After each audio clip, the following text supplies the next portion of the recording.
Hey, what's up, guys? Ricky here. What's up? Just preparing, getting some stuff ready for you. Gonna get my whiteboard ready and all that other good stuff. Let me pop out the question box. 1 second. Yeah, starting a little late. Just in a rush. Just to let you know, my car got sideswiped the other night, so I had to go bring it to a body shop this morning. Just a pain in the butt, and just been rushing and stuff like that. So many things on the table. What's up, Darren? What's up, Kim? What's up? So I hope you guys are ready. Yeah, I'm okay. Just car got sideswiped on the side, but oh well. Well, we know what I'm saying. Shit happens. All right, give me get a notepad out because we're gonna go through some stuff. I like to get a notepad on the screen so we can write stuff out with each other. Okay, let me pull up. So how's everybody going? Did you guys go through the last 3 days? I mean, where you guys sitting at with your homework right now? I mean, you got your reporting set up, you got fan page set up. How we looking over here? Put a one in the box if you got your reporting set up and you got your fan pages set up and you're ready to go. Cool, cool. All right, all right. Okay, started from the beginning, but making it down halfway through. All right, Darren, just keep it chugging along. The content and everything is not going nowhere. Okay, like I said, we have the Bill Gross Scale team chopping it up. Okay, and we're gonna have a members area for you to join in, sign in, and that's coming up really, really soon. So we got John Gadash and we got Ricky Leva on the line with us, and we're gonna. What's up? And what's up, John? Go ahead, you talk for a minute. Let me just prepare something. Just saying what's up to everybody, saying what's up to you and Ricky. What's going on? What's going on? Yeah, we're gonna see this one right here. Let's see if this is it. It's a web whiteboard. You need the whiteboard for this one. All right, just want to make sure the whiteboard's up and ready to go. Got my little notepad. All right, so this day is our final day of the boot camp. Okay, I know all good things must come to an end, but after speaking for like 9 hours, my throat hurts. But Bruce says that you guys have been amazing this week. Thank you for everyone. I've read all your comments. I've read everything inside the group. This coming week, we're going to be rocking in that group, helping you out as much as possible. So don't be afraid to keep on using that group. We've just been doing our best to get on the trainings every single day and give you a lot of content, a lot of value. Not just value, just give you actionable stuff that you can work with. I think we did it. Okay. Sandra says it's a beginning. Yeah, it's a beginning. This is always a beginning journey. But the good thing is that it's only January, okay? It's only on January right now, and you got all year. But I wanted to make sure that this training was going to get you ready so you can dominate throughout the year. And I think I did a pretty damn good job. So what I want to do is this is really not content for you. This is for me to help you, okay? I want to know, and I said this on, I think, 2 days ago, Friday was going to be about you. So if you have anything you want us to critique, you have anything you have any questions you want us to go through, you have any screenshots you want us to look at, stuff like that. So we're going to graduate from Ricky's University on Inauguration Day. Yeah, you're graduating today. All right? And I want to see you guys take massive action. Okay, I'm going to be watching that group. And you know what? In like another week or two, I'm going to come up and I'm going to ask and I'm going to say, what results do you have for me? Okay, and I hope that I get a ton of results because that's what I'm looking for. Okay, our whole team's in the group. Tanner Lawson's in the group too as well. So he's very, very knowledgeable about e-com. We're here for you, and we're going to keep it rocking. Okay? All right, so this is going to be a very interactive webinar. So be ready to interact with us. I have the question box open. All right? So, all right, so maybe we should format this in a way of asking the questions a little bit more focused, okay? So maybe we should go through day 1, day 2, day 3, day 4, and day 4, and we should ask the questions around that, okay? Do you agree with that? If I'm to open up day 1 to day 4, and then we just focus the questions around that? All right, cool. Damage is excellent. Put up one in the box if that's cool. I think it makes more sense. It'll keep us kind of not jumping all over the place. Yeah, because otherwise, we're going to jump all over the place. That's really what's going to happen. Okay, so let's go into the group. Okay, let's go pop into the group. All right, let's go over here. Okay, and let's look over here at the videos, at the files, right? Okay, so let's start with day one. And I guess the best way to do this is look through our resource docs, okay? Because the video is long and intensive, okay? So we're going to go look through the resource docs here. So let's go preview day one, and we'll start here. So on day one, okay, what we wanted you to do was create your Business Manager account, create your fan page, link it to the Business Manager, create both types of posts that we showed you, the photo post and link post, work on some examples of copy, and set up your reporting. And I gave you how to do this. We even gave you a daily to-do list sheet that you can use to keep yourself on track. Put a 1 in the box if you went through this and you've completed it. Bruce, Wendy, Sandra, Darren, Kim, awesome, awesome, awesome. Mike, Guy, Dez, Avar, awesome. You guys have any questions on the to-do sheet? You have any questions on this sheet right here? Nope, no questions. All right, cool. It's pretty self-explanatory. You're just basically writing down your most urgent tasks. You're breaking it down to the top 6, and then you're breaking it into itemized of how you're gonna do these tasks, and you're just gonna repeat the process. So you want to make sure you use this. Do a daily printout of it. I think you can export this into Word somehow, and then you can put, into Excel. Excel, maybe I'll export it. I can see if I can get you the Excel version, so it makes it a little easier, right? So, all right, cool. So you got your Business Manager account, okay, your fan page. Any questions on the fan page? If you have several fan pages, do you link your PPE ads to your store fan page or the specific niche fan page?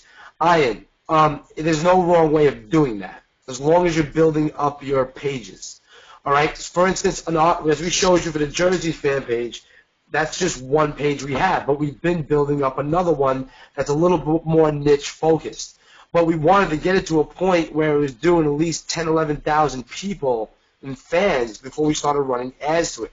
Not saying that you have to do the same thing. We've had success running ads, PPE ads, to pages that don't have that many fans. However, the more fans you have on your page, the more reach. Go ahead, John. I've actually started running test PPE ads to that page now, and I'm getting some pretty good engagement. The last winner I found was actually on that new page that's niched down. So it's a good idea that once you've got your fan page built up, your likes and your follows built up, to start doing it on your separate niche pages if you have a general store. But you don't have to do it. You don't have to do it that way. It's just the way that we're doing it, and it's like I said, a lot of testing. So. Let me go over here. Let me go here right quick. Hold on. Let me pop this open. What did this do here? Pop this open. I got 2 windows open. My fault, guys. Give me a second. Let me open up a new window here. All right, look. Okay, this is where the fan page. Okay. Let me go on the fan page right now. You have the direct link to the fan page, John. You can put in the chat box. Yeah, sure. Give me one. Open it up. I don't have the direct link right now. Just give me the direct link. Put it in Slack or put it somewhere. We're getting it right now. Give me 1 second.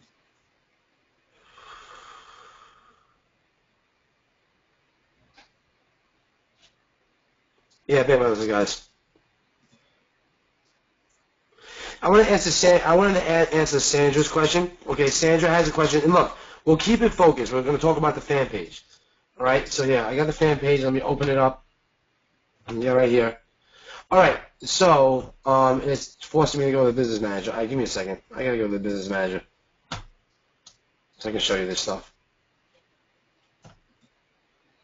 I go to fan page.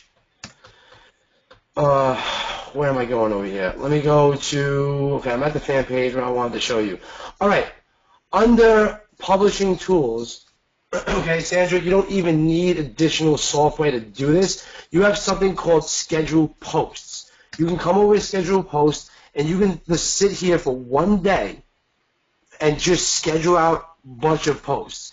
And it doesn't even have to be anything crazy. I'm going to show you right now, Sandra, where you can find unlimited content for your fan pages. So you guys ready?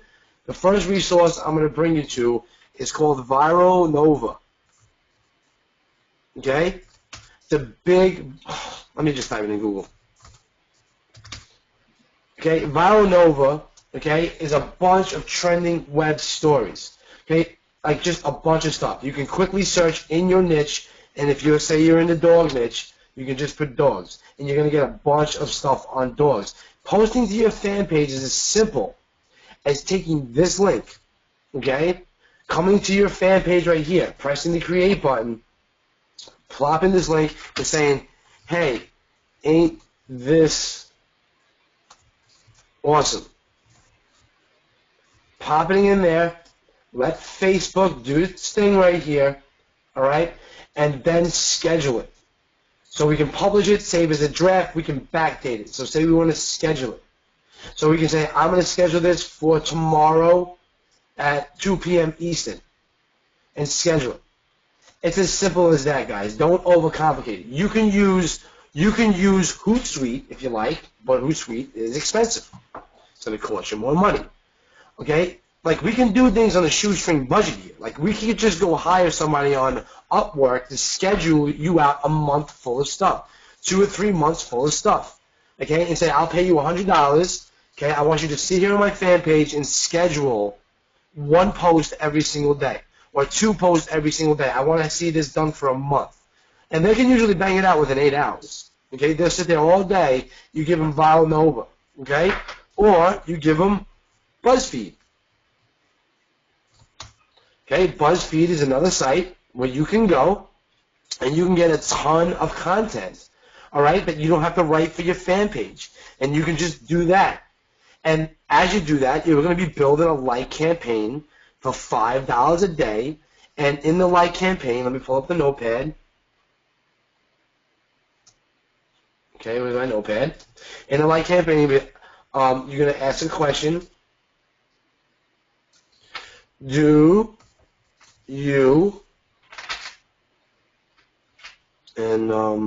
you heart dogs? Okay, so say your niche is dogs. Do you heart dogs?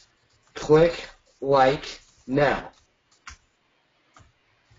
Okay, then you're gonna have a nice photo of some dog stuff.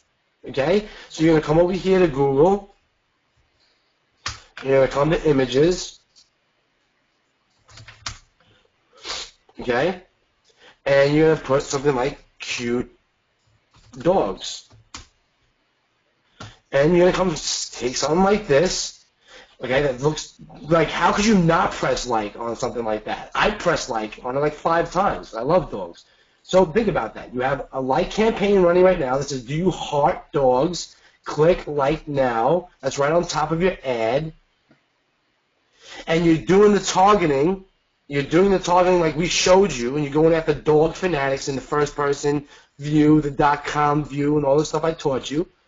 You're going to get a matter of 400 likes every couple of days, and you're going to build up to 10,000 fans in no time.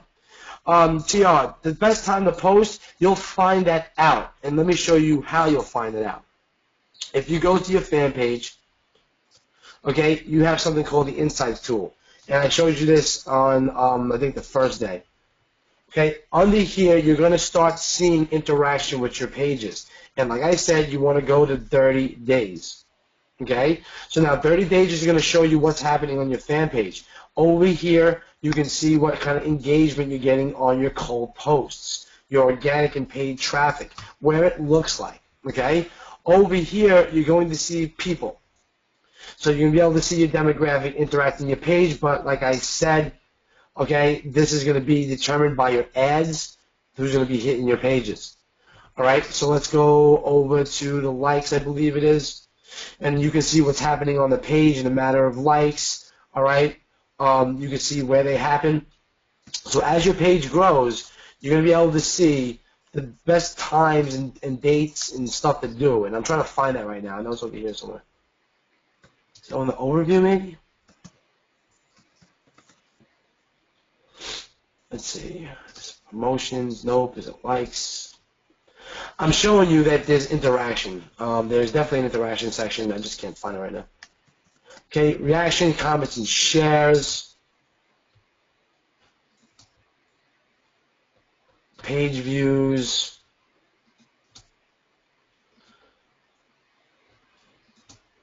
Here we go. Here we go. Here's your posts, and here's the interaction right here. So this is how you find, so it's on the post. This is how you find out, once you're building fans, when is the best time to post to your page. And as you can see, 9 p.m. is a good time, 6 p.m. is a good time, 3 p.m. is a good time, a.m. kind of sucks, okay, but what, 9 a.m. So, you can use this stuff, okay, to make some good decisions. And you can say, okay, I want you to post at 9 o'clock in the morning. You tell your VA, I want you to schedule for 9 o'clock in the morning, and I want you to schedule for 6 o'clock at night or 9 o'clock at night. And I want you to do 2 posts a day for me. Okay, I want you to go to BuzzFeed and get me congruent content. I want you to go to Viral Nova, get me congruent content. I want you to go to BuzzSumo. Okay, I want to go to BuzzSumo. And what I want to do is I want to type in dogs, okay, and find articles that have millions of shares and engagements on it, like this. This has like a lot of engagements and shares. This is how you make your page go viral. You take this, right, and then you come back to your page, you do the same thing. You come to your publishing tools,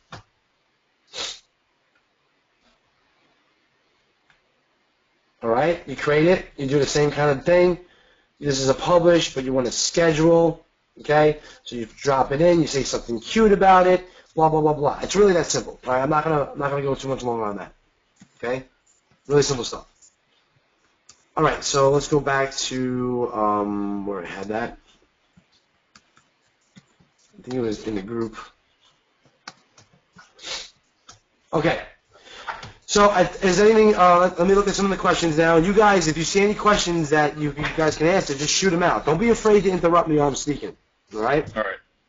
Just interrupt me if you have questions. Look, we're focusing on fan pages right now. We'll spend another 5 minutes on fan pages, then we're going to move on. Tracy has a question here. Is it best to build out one page to 10K before you work on another fan page, or work both at the same time? I actually prefer to work on one thing at a time.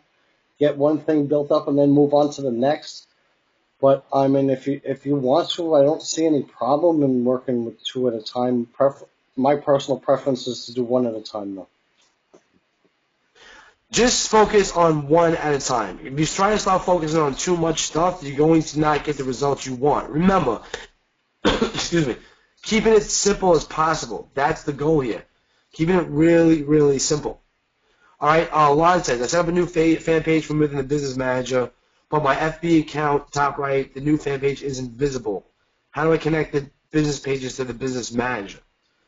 Okay, you just got to make sure that the person has permissions to it. All right, so if we go into the Business Manager, let me bring this over here. Let me pull up over here. Okay, we go to the Business Manager, and let's go over here. Let's go to Assets. No, they put it, let's go to the Business Manager settings. All right, so in your Business Manager settings, you have your pages right here. You create your pages right here, but now you have to link your people to the page. So if you go over here, you need to link the people to the page with the accounts. That's the only way it's going to be visible. So you have to add people. All right, so this person is still pending to go to this page. So I designate she is a page advertiser, or a page admin, and I save the changes. Now she will be able to use the page. Can you make a lookalike audience based on a page people have liked? I mean, like my page.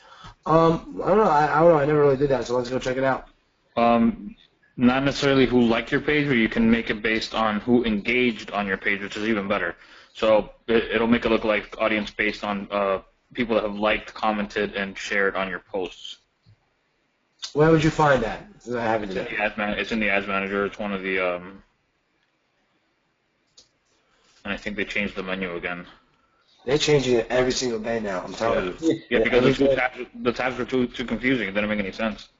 Yeah, well, think about the soul point behind this. It's insane. Like, it's just insane. All right, so let's go. Where would you see that now? Create an ad.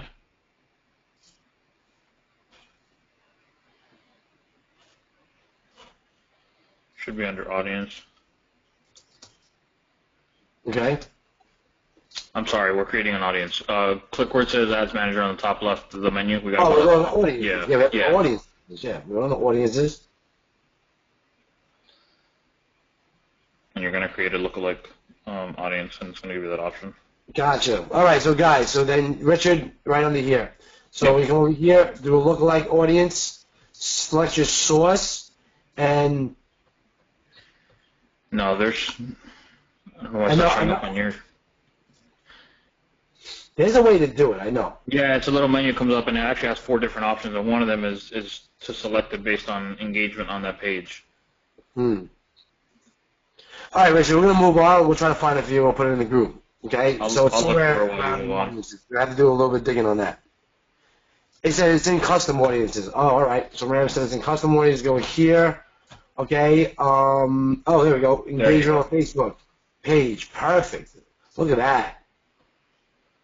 Awesome, awesome. So engagement, everybody who engage, anyone visit your page and engage with post or ad. Oh, that's awesome. Amazing. And then you can create lookalike audiences off that. Yep. Facebook is becoming boss. Like literally, guys, there's no excuse that you guys can't make money with Facebook. I mean, they give you every targeting option in the world. Like it's just ridiculous. All right, is it possible to clone any of my pages? I don't think so. Can I link that to my fan page? Can I link back the fan page to my niche blog? If you like, you could. If you have a niche-based blog that has content on it, then use that instead of using Viral or BuzzFeed. Okay, I used to do that, but I kind of grew out of that, and now I just want to get paid traffic. What daily budget do you like for like campaigns? I like to use $5 a day, no more. Okay, $5 budget. I don't touch it. Just let it go. You're gonna start seeing your pennies, like your likes, gonna be like 70 cents, and then it's gonna go to 50 cents, and then it's gonna go to 20 cents, and then it's gonna go down to like a penny, then it's gonna go below a penny. So just let it go. Just put a budget on it, $5 a day, and just let that run. It could take like 4 or 5 days before you get to that penny, so don't get discouraged. Just let it keep running. It'll eventually get there. Facebook will keep optimizing to get it down. It only took us a few weeks to get the page to 10K likes too, when we posted content every day and we let the ad run. Yep. Yeah, so look, you're only spending $5 a day, so just get it done. I mean, if you follow what I just showed you on Google, okay, you get like a really, really, I don't have it up anymore, you get a really, really cute picture, okay, with I heart the niche, click like now, you're going to win. All right, so, okay, let's move on. Okay, I think we knocked out the stuff on the fan page. Well, David Lewis says, do you specify likes from U.S. traffic only? Yes, we do, because we're just selling to the U.S. Cheaper than a Starbucks cup of coffee. You got that right. I like an Americano. They charge me up. Cheaper than Starbucks, baby. We're not going to go over lookalike campaigns to be profitable just yet, okay? We're going to keep this focused and concentrated, or the questions are going to go all over the place, okay? We're going to cover each day and what we went over. All right. Videos. What's up about videos? Pen Reed, what's about videos? Do videos still work for like campaigns? I I never used a video for a like campaign. You'd be my guest for trying it. Yeah, Pen, we've never tested it, so we don't want to tell you yes and lie to you, being honest. Just everything's testing. I mean, you know, you can use video traffic siphon. You can find a really hot video. And you know what I do with the videos? I don't really care about like campaigns with it. I upload the video as a video, and I run video views to my niche, and then we create audiences on the fly. The video will create audiences for you, and then based on those audiences, we do direct response advertising, like I showed you, and we create lookalike audiences with that. Yep. See, I used VTS and got a 0.03. Okay, hell yeah. So, Penn, I would love a testimonial if you give me one. Because that's why I built Video Traffic Siphon, to find all the hot videos. in a place. Thanks, Pan. I really do appreciate that. Do you target your like or conversion? No, you target for like, okay? When you're doing a like campaign, this is what you want to do. You want to come over here, okay? And you want to come to your ads manager. I don't know why it keeps defaulting on this one. Yeah, Okay. it's annoying. Yeah, it is really annoying. All right, so then you go over here and you go to create an ad. All right, and then in your objective, now it's trying to start me where I stopped. That's why it keeps on bringing me here. You know, just start a new ad, like, you know, annoying. Okay, so over here, you're gonna come over here and you're gonna go for where they put the like campaigns at? Change it again. Brandon, Engagement. Here it is. So here it is. It's under consideration. Engagement. Page likes. likes. That's what it is. Recommended. Use the brand awareness objective. Okay. I never used it before, but I'm willing to try. So that would be under brand awareness, and then you can make a like campaign. And I mean, you can even use their stock photos too. Like you can come over here to the format. Okay. And you can come down over here, have a single image, kill that, and then you can just use free stock images, and you'd be like, cute dogs. Yeah, you don't even have to leave Facebook, and you have everything right there. Yep, for a like campaign, it's stupid simple. Come over here. That's a cute one, though. Yeah, that was a good one. That's a cute one. Yeah. Well, let's go with this one, okay? Yeah, it's the colors call attention. All right, that's nice. And then you come over here, and you say something. Do you? What's the control command space? Yep. Command Control Space. There you go. I got it. I get it. Does that work on Yeah. PC? I have no idea, bro. What the hell is damn heart? Okay. Just passed him. Do you heart dogs like we do? Click like now. It's really about it. That's your like campaign. That's all you do. Okay? Stupid simple. Alright? And then you're gonna run it. And you're gonna do the targeting like I showed you. Alright then. Alright, we're gonna move on from fan pages now. Alright, so let's go back to the homework. Okay. Any questions on copy? Any questions on copy? We gave you examples of copy. Let me pull it up. Let me get Slack out the way. It's just like really in my face and it's annoying me. Let me go over here. Let me pull up this. We're gonna open up. I think we went over copy in day one. So I'm gonna pull up this. Here's some copy that we gave you. You have this in your sheet. That's your like campaign copy. If you want to take a screenshot, take a screenshot. This is like camp copy. Okay. And CG asked what's the command for emojis on Windows. Apparently, CG, we're screwed because I'm a Windows user too, and we don't got it. No more reason to move the Mac. I'm moving Back Mac there, for Ricky. emoji. All the more reason to move over to Mac there, boy. I gotta buy a $3,000 Mac to get an emoji. Yeah, $3,000, and it comes with a little touch screen thing on the top, so now you Yeah. can touch it. Now you can feel good as you're touching your Mac. I'm alright. Yeah, Darren, I agree with you. It was worth it a million percent. I got off Mac. I got off PC back in 2009. Never went back. All right. So, any questions on copy? Let's keep this moving. Yeah, I don't see any questions on copy. Yeah, I think it's just Okay. pretty straightforward. All right. Okay. We're gonna move on then. I'm gonna wait another minute and 30 seconds. Anthony said, "Do you heart touching your Mac? Click like now." There you go. And then just get a nice big apple and run a like campaign on it. I rub my Mac before I stick my emoji in. That is a good one. I rub my Mac before I stick my emoji in. You should run that as a shirt. You really should. Get that made up and run it to Mac Lovers. I would love to see if that would work. That's a nice one. You got a creative mind like that, so you be able to just come up with like memes by yourself. There you go. All right, no questions about copy. What? Okay, wait. What do we ask what price you will pay in the copy?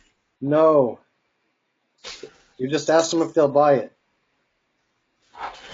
No. There's the two types of copy. There's this copy where you're selling it, and then there's a copy where you're testing it.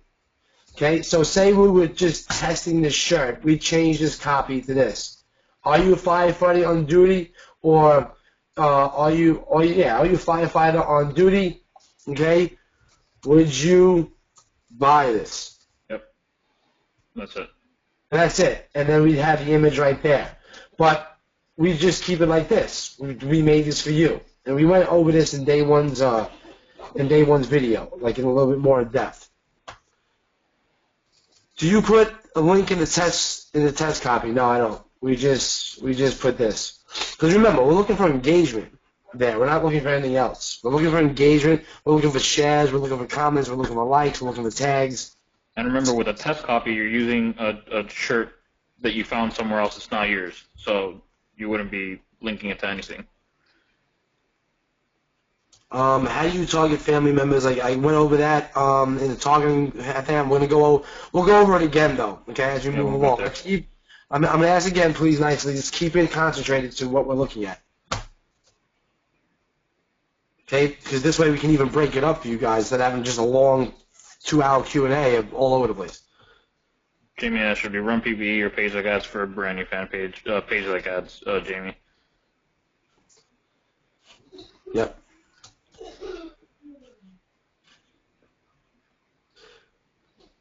If I want to target MLM people, what type of fan page is suitable? You're going to want to look up the demographics on that, okay? You're really going to have to use audience insights and find what they like. Most people who run MLMs love lifestyle. Can I tell you that right off the bat? They love the lifestyle, the private jets, the Mercedes-Benzes, you know what I'm saying? They like that, epic lifestyle, that, being on the water, big yachts and mansions. Okay, that's the type of shit that MLM people love, and that's why they're attracted to it, because they think that MLM is their gateway to the riches. So if you're talking to MLM people, you're going to have to look up the lifestyle. Yeah, David Lewis put Lux Lifestyle. I know that's a page. I think that's an Instagram. I'm very aware of the MLM community, and there's a very big crossover between MLM and internet marketing. There's a fine line between MLM, internet marketing, and BizOp. There is a very fine line between those three groups of people. So I'll tell you this much, MLM, if you can figure out a way to extract cash from MLM, you are going to get paid more than our industry, the internet marketing industry. Okay? Penn says, I like all that stuff too, no doubt. Who doesn't like all that stuff? Page likes are for a fan page or a post on a fan page. Page likes are for a fan page, Sandra. Okay? You are literally running a like campaign to get more fans. Remember how I said how a like on a page, and if you grow it up to 10, 15,000 people, will directly affect your ads reach of the post on that page and the optimization as well. The more data you can feed Facebook, the more mature the Facebook pixel gets, the more better the targeting gets, the more easier you can start going broad. If you don't have any pixel data, then you can't just go broad from the jump. I mean, you could. I've seen it work, but it's not the most feasible thing. You want to go with a tight 500, 300 group audience, but figure out your scale audience. So we went through that. Research and copy question. Guys, want to tackle that right quick? I'm going to take a step. Yeah, I just kind of answered it already, but research and copy question. Would it be worth it to jack another store's successful shirt campaign, lots of shares and comments, and just redesign the image? You know what? Honestly, I would test it to my audience first before I spent any money to redesign it. Just because it works for their audience doesn't mean it's going to work for your audience. Yeah, you might be targeting something completely different than they are. Remember, you can't see what they're targeting, so you want to test it to your target list first and make sure it works. Because again, like John said, it might not work for you what's working for them. So that might just be a complete mess. Richard, the test copy we actually post to the page, and then we'll remove it when we go to do the actual ad with the Well, why do we do that, John? Why do we do it? What's the logic behind it? we get a lot more organic likes and things like that when we post it to the page, and then when we remove it, so that, like, well, obviously there's other people looking at other marketers looking at our page, and we don't want to give them our ideas and stuff too. So So the logic is that if you have a lot of fans, why not? I heart Ricky M and Ricky 2 and John. We'll make you a T-shirt. I like messing with Sandra. I've been talking to her on the private. Do you ever target to international, Philippines, and Brazil? Not yet. I mean, that is a way of scaling, but we haven't had the need for it yet. When we do our health stuff, best believe we're going to be doing that. And I may get you guys on a nice 2-hour webinar where I break it all down for you, but you're going to have to sign an NDA for that. Okay, so I'll keep you posted on that. I found a website that lets you copy paste emojis. Windows users rejoice. All right, cool. Post it. Perfect. I don't need to get a Mac. Darren said, "Where do I sign?" Give Ricky another couple of months with me, he'll be on a Mac. No way. Yeah, Unless you buy it for it. If you want to buy it for me, I'll use it. Hey, I got one for John. You keep hustling, I get one for you, buddy. No, John said before I bought him the Mac in Best Buy, he said, "Damn." He said, "Damn," when he seen the price of that shit. Yeah. I'm like, "Yeah, you better work your fucking ass off, boy." It's expensive. And he did. All right, guys, we're getting off topic. All right. This is what we do, though. Like, this is what we do. Like, this is why you need people to work with you. You're gonna go crazy. Like, just find some people to abuse and shit. If you don't have some people to like have fun with, it'd be boring as hell the whole day. I wouldn't make it. Yeah, exactly. Like all you gotta find like another person or two to work with you that you can be on Slack every single day with. Just make jokes, abuse each other and stuff like that. And just all have to concentrate and focus and make more money. This might be a stupid idea, but you guys are in a group. All of you are doing the same thing. It wouldn't be a terrible idea to like buddy up with someone and kind of like work on stuff together. There you go. I mean, in the group, we got how many users? You know what surprised me? I'm going to say this for everybody that, I know a couple people I've been on, here from day one, they've been on every thing. I know there's some people that wanted to be on, but their work schedule's going to allow it. But I'm going to be honest with you. We had, 300-something people register or whatever, and there's only been like 200 people on each webinar. I mean, it really can't be that the time wasn't there. I don't know. Maybe it could be, but for a good 100 people not to show up, I don't know. But, hey, listen, it's still up there, the content. Devin called in sick. All right, you're fired. You're fired. All right, anyway. So go, So in the group, why don't you guys get in contact with each other, friend each other, come up with some plans together. I mean, if you want, I'll give you access to our Slack community. If you guys are not in there already, I have a Slack community over here. Yeah, we got a bunch of people in here. And it's all like-minded stuff on e-commerce. So I'll give you access to that. Okay, it's my little Slack group. Okay, more than happy to join in there. We keep active in there. You can direct message each other, stuff like that. Hey Ricky, did you stick ad copy examples in the day one homework and stuff like that, or? That file should be there. Okay, so that should be with the day one homework. Okay. If you need the Slack group, just there's a link. I don't have it handy with me, and I have to go find it and dig in my notepad. Post it in the group. Yeah, you can post it in the group. You can just post it in the group. Yeah, we'll just post it in the group how to join the Slack community. All right. And that's for you guys. Yeah, there's no charge for that and stuff like that. I take on the course for that Slack community. But what's cool about that, it's easier to share files, it's easier to share, do direct messages with each other, create JV relationships, partnerships. I mean, work together in an environment that's different than Facebook and stuff like that. And you guys really should do that, okay? Like do a buddy team system, bang out some stuff, bang out fan pages, bang out posts together. You never know. All right, now we're going to move on to reporting, okay? We're going to move on to reporting. Does anybody have any issues with the Facebook reporting? And I'm going to break that up over here. Let me put this over here. Okay, let's go back to the Ads Manager.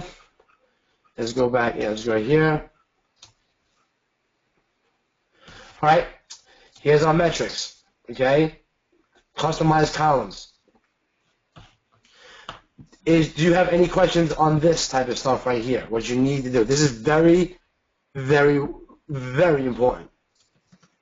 Timothy says, gotta go to work. God bless you and thank you. Timothy, I hope I can get you at your job one day, man. Just keep trucking along. Go over this content and just keep trucking. I'm rooting for you. All right. I'm wondering why you create new campaigns when you scale instead of new ad sets within the campaign. We tested putting new ad sets in the campaign, and what happens is it starts to rob the traffic from the winner. And we don't want that. So even if you have an ad set that's doing $100 a day, and you create a couple more ad sets at $20 a day, and they start winning, you're gonna start to see your frequency. I mean, your reach go down on your winning ad set that you're spending $100 a day on. It actually robs it from it. And that's the reason that we do it onesies and twosies. We tried all different types. I tried to save it, but it keeps going back to the default one. All right, so in your reporting, when you save it just like this, you got to click this little button. You see it says Save as a Preset. You got to name it, and you got to apply it. Once you do that, you can come over here, okay, and then you can select it right here, and then you can just press this button, Set as Default. And every single time you open your Ads Manager, you're going to see this view. Okay, and that's how you do it. How long does a winning campaign run? As long as it's holding excuse me. As long as it's holding like 300% ROI.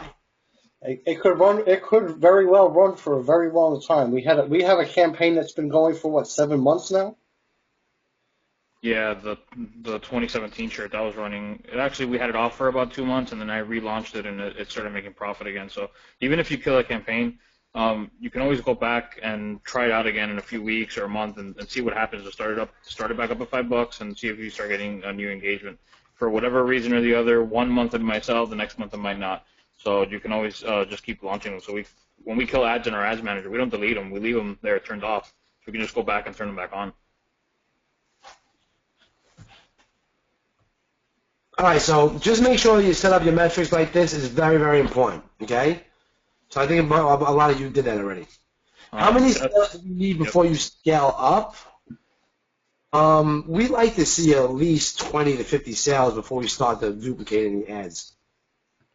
Ricky, you want to put some input in that? Yeah, to be more specific, so to scale up the actual campaign that's winning, I don't go by the amount of sales, but more by the ROI. So if I spend $5 to make 50, that probably only sold about 3 shirts.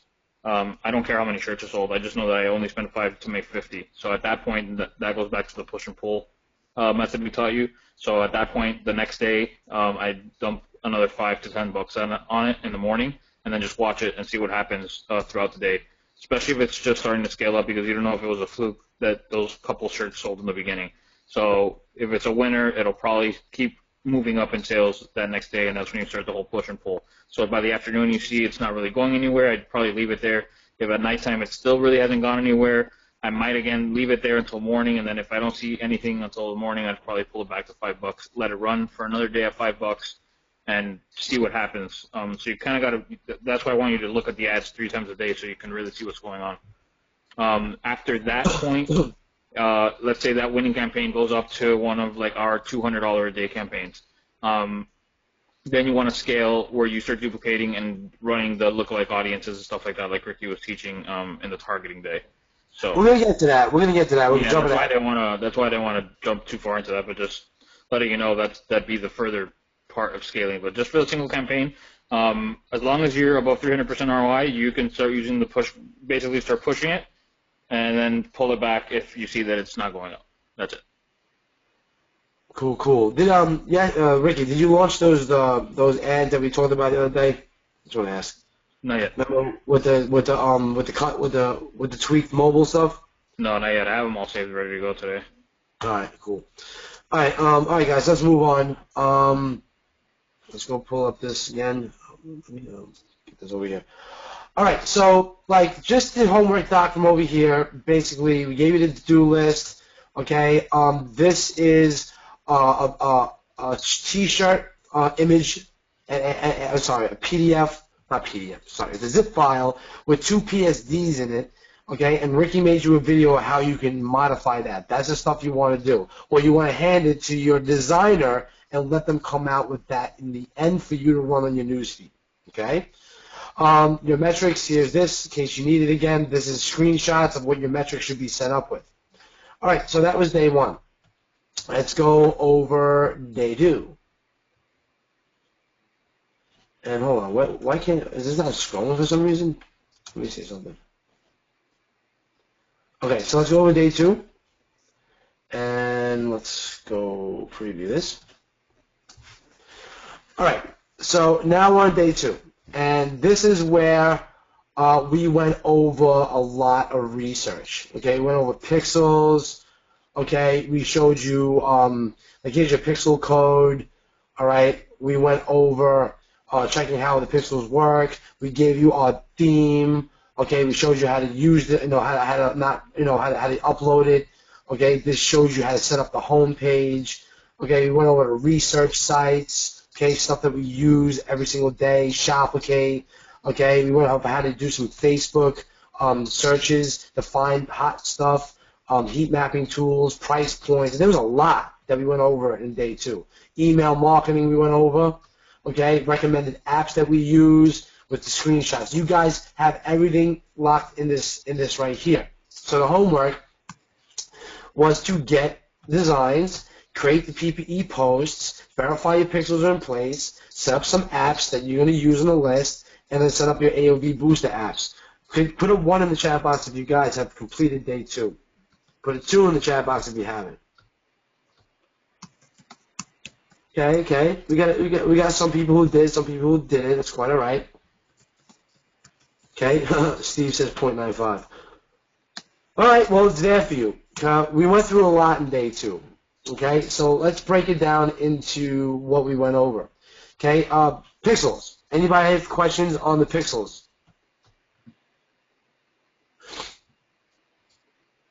Anybody have questions on the pixels? Okay, Lon, you have some questions on the pixels? The checks didn't go green. Pixel content view, the checks did not go green.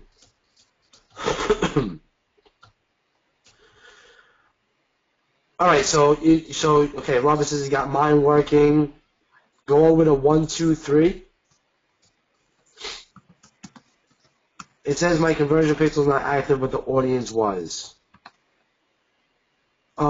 If our pixels are already set up in Shopify and leave it alone or repaste it with yours, if you already have your view content, your add to cart, and your purchase pixel working, don't touch it. There's no reason to use ours. All right, so here, let's go over the pixel quick. All right, so under here, you have your pixel section. All right? You have your pixel ID here. You come over here, you view your pixel code. Okay? You just want to get this ID. See that stuff in blue right there? You just want that ID. That's all you need. Okay? Then you're going to come over to here. Go down here next time. You're going to come over to here, and you're going to copy and paste this code before the head. Okay? So in your theme.liquid, show you this. In your theme.liquid, under your themes, okay, you're going to copy and paste the pixel code that I gave you in that doc right here, and you're going to replace it with the pixel, okay, that you get from your pixel section. That will take care of your add to cart, and that will take care of your view content and your page view. Okay, the only other thing you need to do is go into your checkout settings. So I showed you over here, and you go over, okay, so you take this code, okay, and you're going to paste it where I showed you that screenshot. Then you're going to go to your check admin, settings checkout. So all you're going to do is copy this in the browser when you're logged in. Okay, you're going to copy this in the browser when you're logged into your site. You're going to go on additional scripts, and then you're going to do the same exact thing and paste this in and replace your Pixel ID. Okay, once that's going, you're going to come over here. Okay, you're going to come here. You're going to add this. Okay, Facebook Pixel Helper. It's going to be a little box up here. You're going to see. I'm in Firefox, so you can't see. So let me go hop into Chrome quick. Okay, so you come over here. Okay, it's already added to my Chrome. Okay, so you're gonna see it's over here. It's a little pixel. You see this little pixel album. So let me go over here. Let's go to the store. Okay, you want to use this to check it. Okay, you want to see this with your Pixel ID. You want to see your page view and your view content green. Then when you click into it, you want to add to cart, and then you want to check this again, and you want to make sure that your add to cart is green for your Pixel. Okay, then what you want to do is you want to go purchase something. Just go buy something from yourself and then go refund it. And then you should see this light up with a purchase pixel after that's done. Once you verify that, you are good to go. Pixel Perfect app, I don't know what that is, Darren. If you're using an app to do it, then you should be good to go. You're just going to look for those metrics I gave you. Those reporting metrics is what you want. All right. John, want to handle Renato's question right there? Give me 1 second. I'm gonna start calling you guys out on some of these questions. No, have to do it. since you have a generic store that have products across different niches, do you create fan pages that lump together related jobs? Yes, that's exactly what we do. Our Jersey Boardwalk is just our general fan page for the store, but our Nobody Fights Alone is for our EMT, our firefighters, our basically our camaraderie niche. And we do group niches together. I also have another fan page that I'm working on myself, which is an outdoors fan page where I group hunting, fishing, camping, things like that. So that is a wise thing to do, is to group related niches.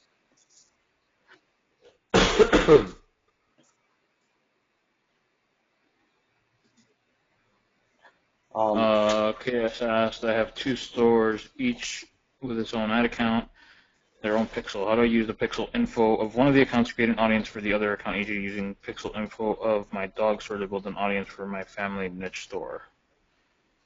I don't believe you can do that. It's a pretty confusing question. Hold on. Where is it? What is the question? So I have 2 stores, each with its own ad account. They each have their own pixel. How does it use the pixel info from one account to create an audience for the other account? So using the pixel info. You have 2 stores. You don't need that. You just one. It's one pixel per one ad account. You shouldn't be trying to do any crossover. But you can share audiences between ads accounts, right? I think that's what they're trying to say. You can share audiences with ad accounts. Yep.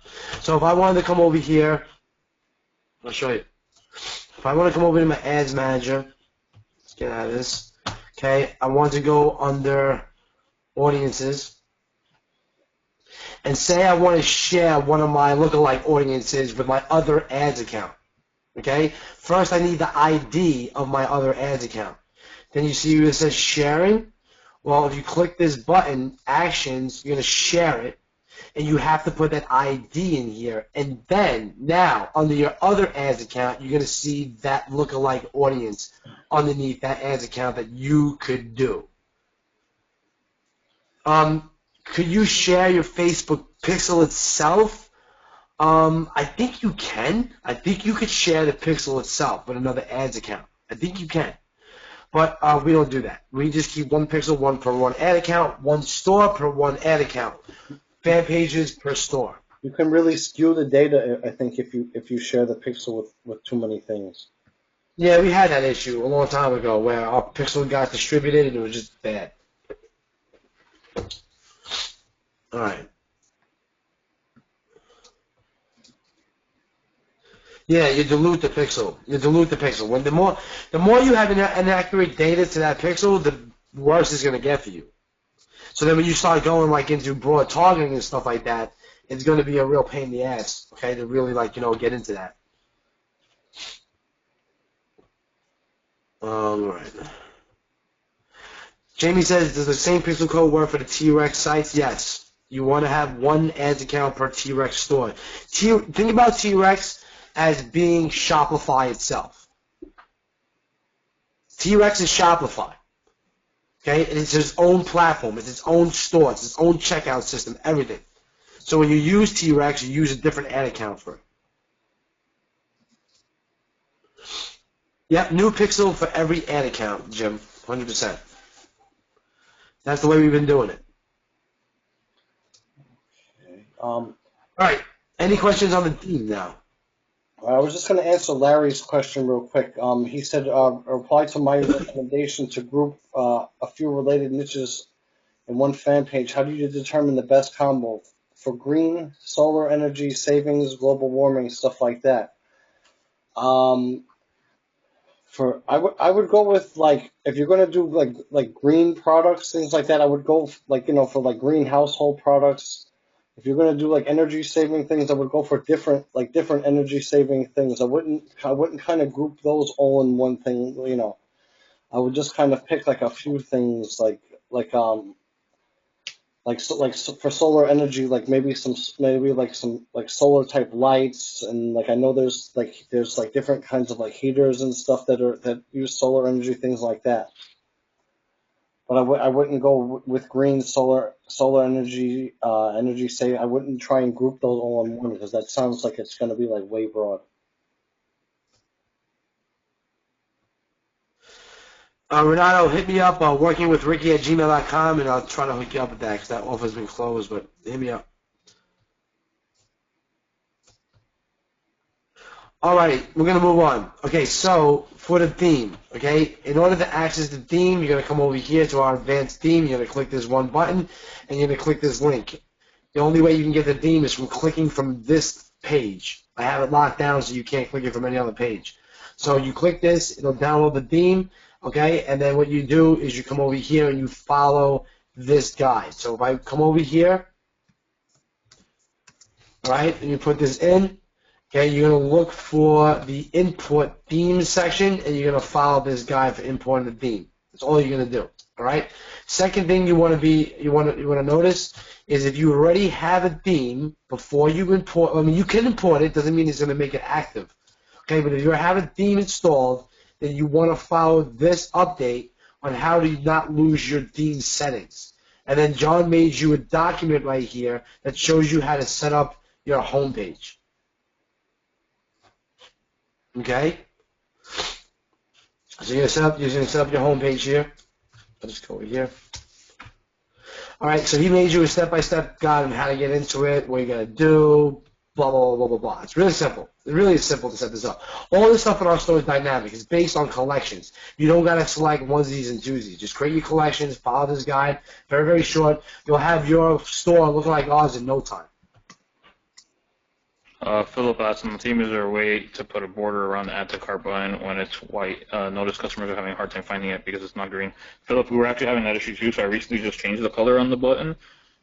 If you tag me in the group, I'll make a walkthrough video for you and everybody else that wants to know how to change it. You kind of got to go in the code, but if you follow my instructions step by step, I'll make it pretty easy for you. It's going to look a little scary because you have a lot of HTML code and stuff like that, but all you have to do is change just a hex decimal to make it another color, and I'll show you how to do that step by step. Just tag me in the group so I remember to make the video for you.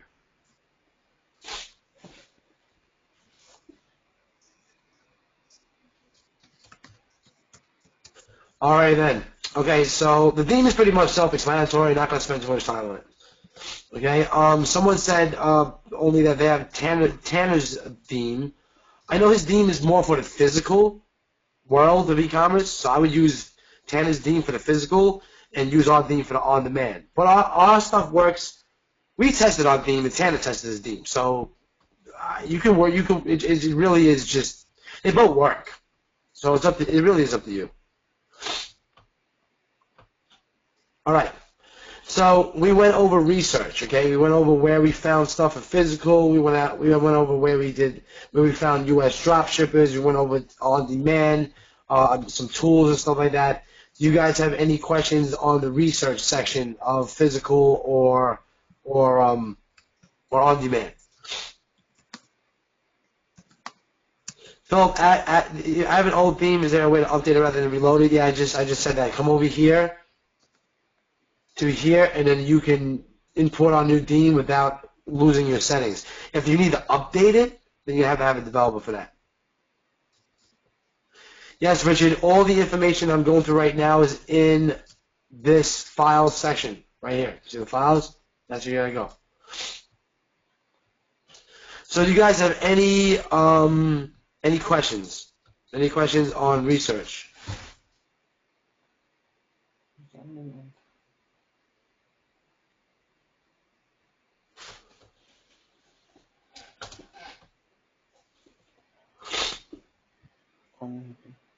On the on-demand products, you have already tested these. Okay, we can't say that we have tested each and every single one of them. Okay, but we tested a lot of them and they work. So, and plus the designs are amazing. We spent thousands of dollars on those designs. Ian asked if there's a way of finding the biggest selling season niche. Ian, this goes back to the way that we're testing our shirts. As far as the biggest selling, you just have to keep testing. That's all I can tell you. Yeah, one shirt that might sell big for us might not sell big for you, but then you might find one that sells big for you, and we couldn't get it to sell big. So, like Ricky said, it's all about the testing. Oh, David Lewis got it on point. And this is why on day 2 we went really, really deep with research. I mean, day 2 went on for about 3 hours, and the first hour and 45 minutes is all about research. So you really want to go through that. If you're unclear on research, okay, that's where the money's at. And if you don't get that right, you can run ads all you want, and you're not gonna make money.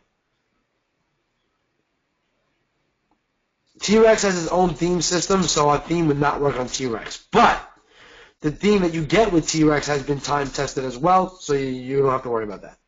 Okay?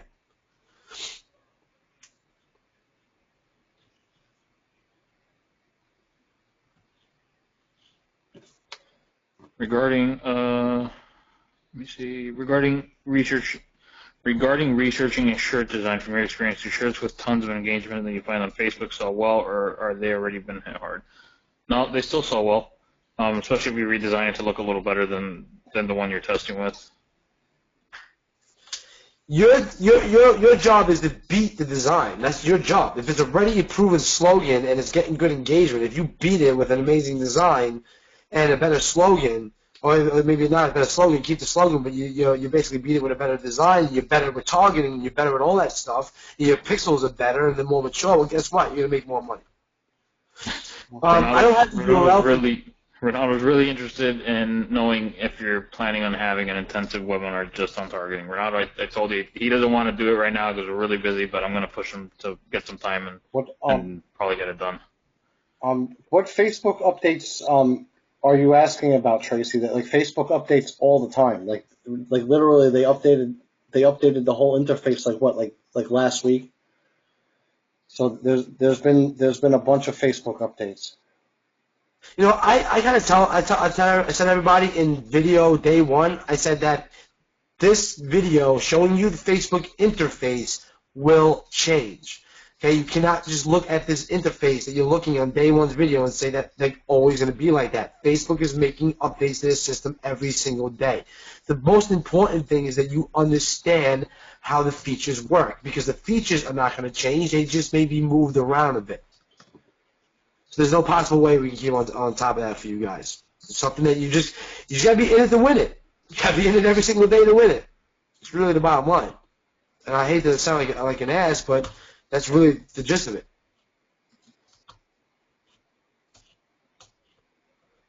I'm looking for something for you guys. Hold on. Richard saying if we can make a guide for him, telling him we will break the Facebook terms. Richard, honestly, it's in the Facebook terms, so it doesn't really make sense. You know what?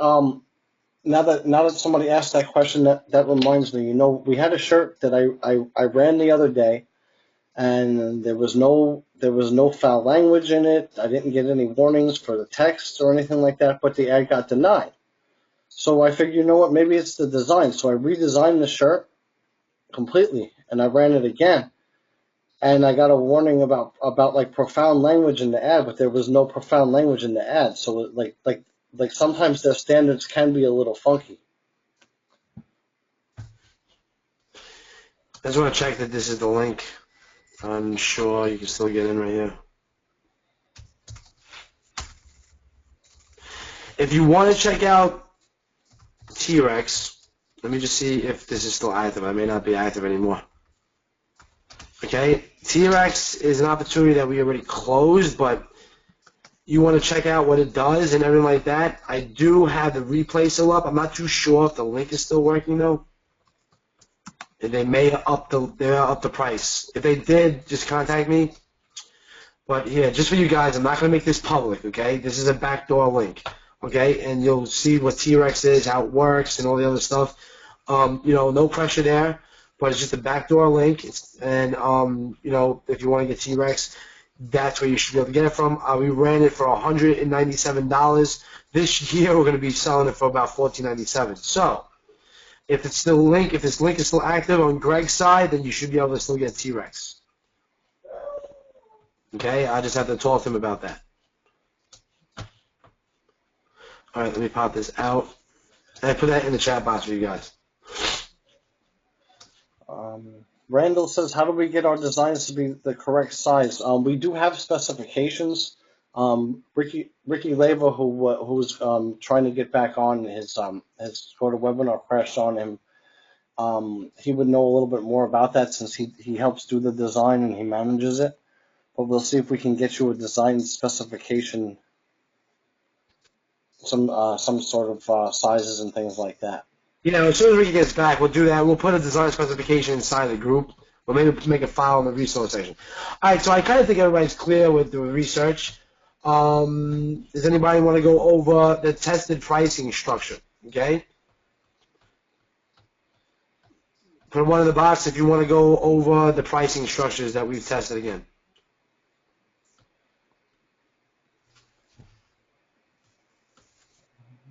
Okay, we kind of have your questions ready.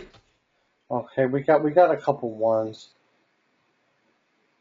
All right, so let's go over here.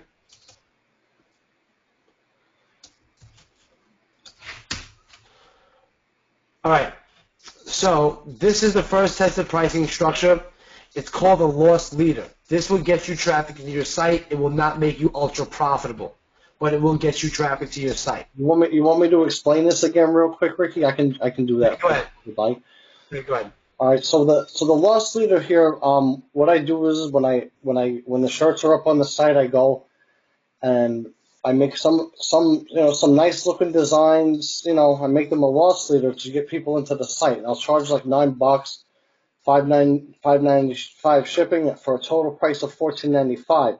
And what I do this is exactly why I wrote down here, because we use this to bring traffic into the site and to test products in a new niche. You can always raise the price if it's a winner. So meaning if I leave the price out of my ad copy and people are buying this shirt, I can always raise the price to say like $10, $11. I can raise it in little increments to see where that price point is, where people are going to just buy it and it's going to fly off the shelf. So if you want to scroll down, Ricky, I'll go over the next one too.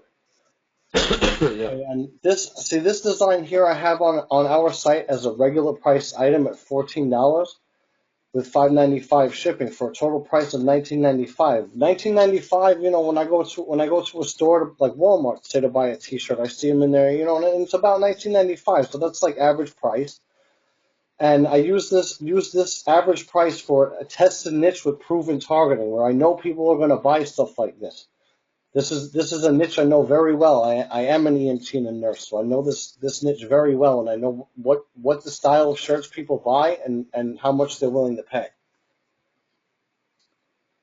So if you want to scroll down again, I can go to the premium design. See now, this shirt right here is a premium design, and it's a front and back design. You don't always have to do a front and back design as a premium. You can also have a really nice front design. and we charge between $21.95 and $24.95 for the two-sided designs. I tend to go towards $24.95. And then we have a $4.95 shipping cost for, like I said, a total cost of $26.90 to $29.90. And the reason why I do this is, well, the double-sided designs cost a little bit more to be printed up, and we still want to make a profit on them, so that's why I kind of do it that way. And with the shipping rates you see here, I've tested different price points. I've tested like $3 and $4, and we kind of lose money. And I found that $4.95 is a good point to where we don't lose money on the shipping and stuff like that. And I've tested like higher, like $6.99 and things like that. And people just think we're overcharging for the shipping because they say that the shirt is just as much as the shipping. Why is that? So I found that like $5.95 is a number that they're willing to pay based on it's not above $6 and things like that. So if anybody has any other questions about that. Doesn't look like it. John, give me 1 second. I'll be back in 2 minutes. Just hold the questions down for a minute. All right. Will, we can sell a whole bunch of shirts in one niche. We literally have 20, 30 shirts in some niches.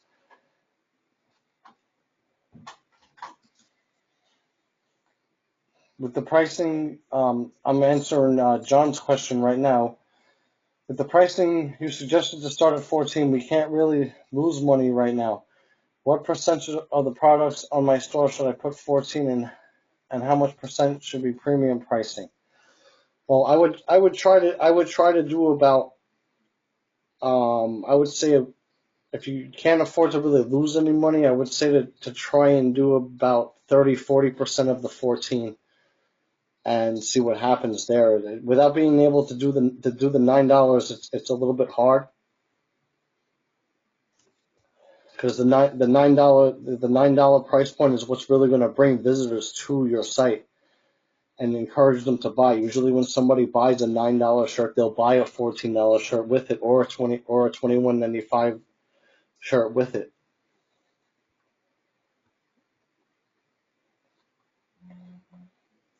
All right, guys. All right. I'm just seeing where Ricky went.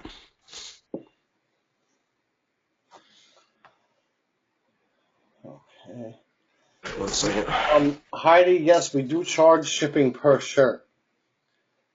Normally people will pay the shipping fee plus the shirt.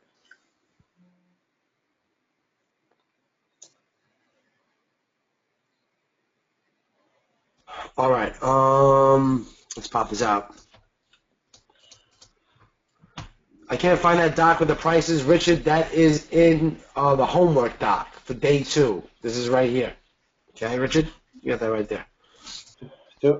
Michael asked, "Do we keep a customer list for future sales?" Oh, heck yeah, you do. Some of the best sales we get is from email marketing to customers that have already purchased some of our items. We had talked about an app called Klaviyo that we use for email marketing, and Klaviyo will segment all those buyers into the different niches that you have on your site, so you can send them personalized emails with their name and their niche and things like that. Pen, you can incorporate the free shipping into the shirt. That does work. So you can sell them at $19, $19.95, and say free shipping. That's another way of doing it. All right, we're going to move on now. All right, so email marketing. Any kind of email marketing that you guys want us to go through? Ian just added. Klaviyo? Yes, we do use Klaviyo, Ian. Yeah, we use Klaviyo for all the email marketing. This really, honestly, it's really based on the autoresponder that what you want to use, okay? Like you can use Aweber, you can use MailChimp, you can use whatever tool you want. We just choose to use Klaviyo. It's free for the first, 14 days, or the first 250 people that you're getting in your store. But as time moves on and you get more and more people in your store, Klaviyo price point's not going to be anything bad. And Klaviyo is just an amazing system. How many emails are you using in our abandonment cart sequence? Right now we only have 2, but I instructed Ricky that should be 3 to 7. So we're working on making that bigger. How does Klaviyo compare to Beaconing Mailbot app? I'm not sure. I have not used that, so I can't commentate on it. I like Klaviyo because it actually could create custom audiences for you based on your segmentations automatically.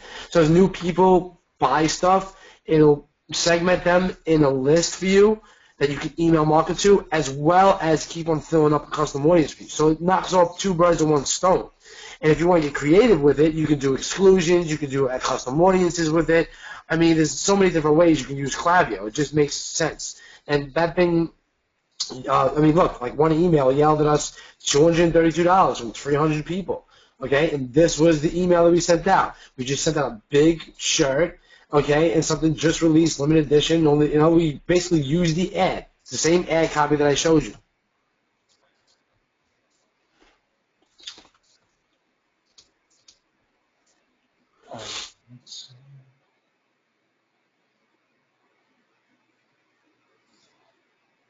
Tracy, put that in the group, we'll figure it out.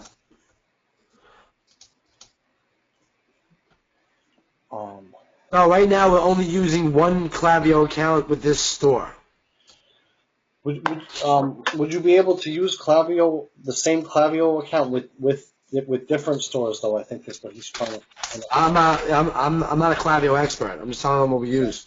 I don't know, maybe. Look, I'm an expert at a lot of other things too. As you can see, I know a lot of stuff, but there's some stuff about software I'm just not going to know. You're going to have to just get in there and test it. Yeah, I'm not sure if you can use Klaviyo on T-Rex either, George.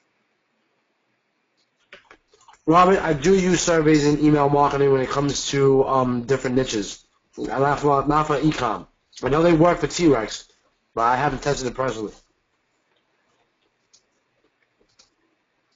Klaviyo used to be an app that you would install per store. They changed that now. Now you log into Klaviyo and you connect it with your store. So maybe there is a way. If you can connect one store with Klaviyo, maybe there's another way you can connect multiple stores.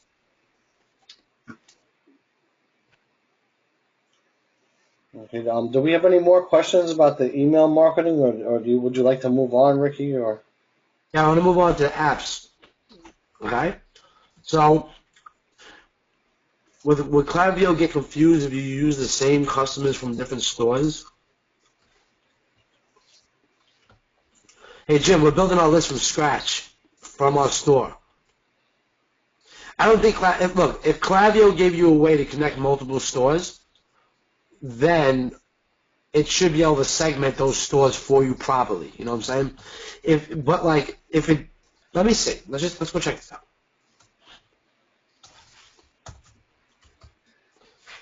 Let's go check out Klaviyo. Let's see. Account, setup wizard. Let's see the account. Settings, API keys.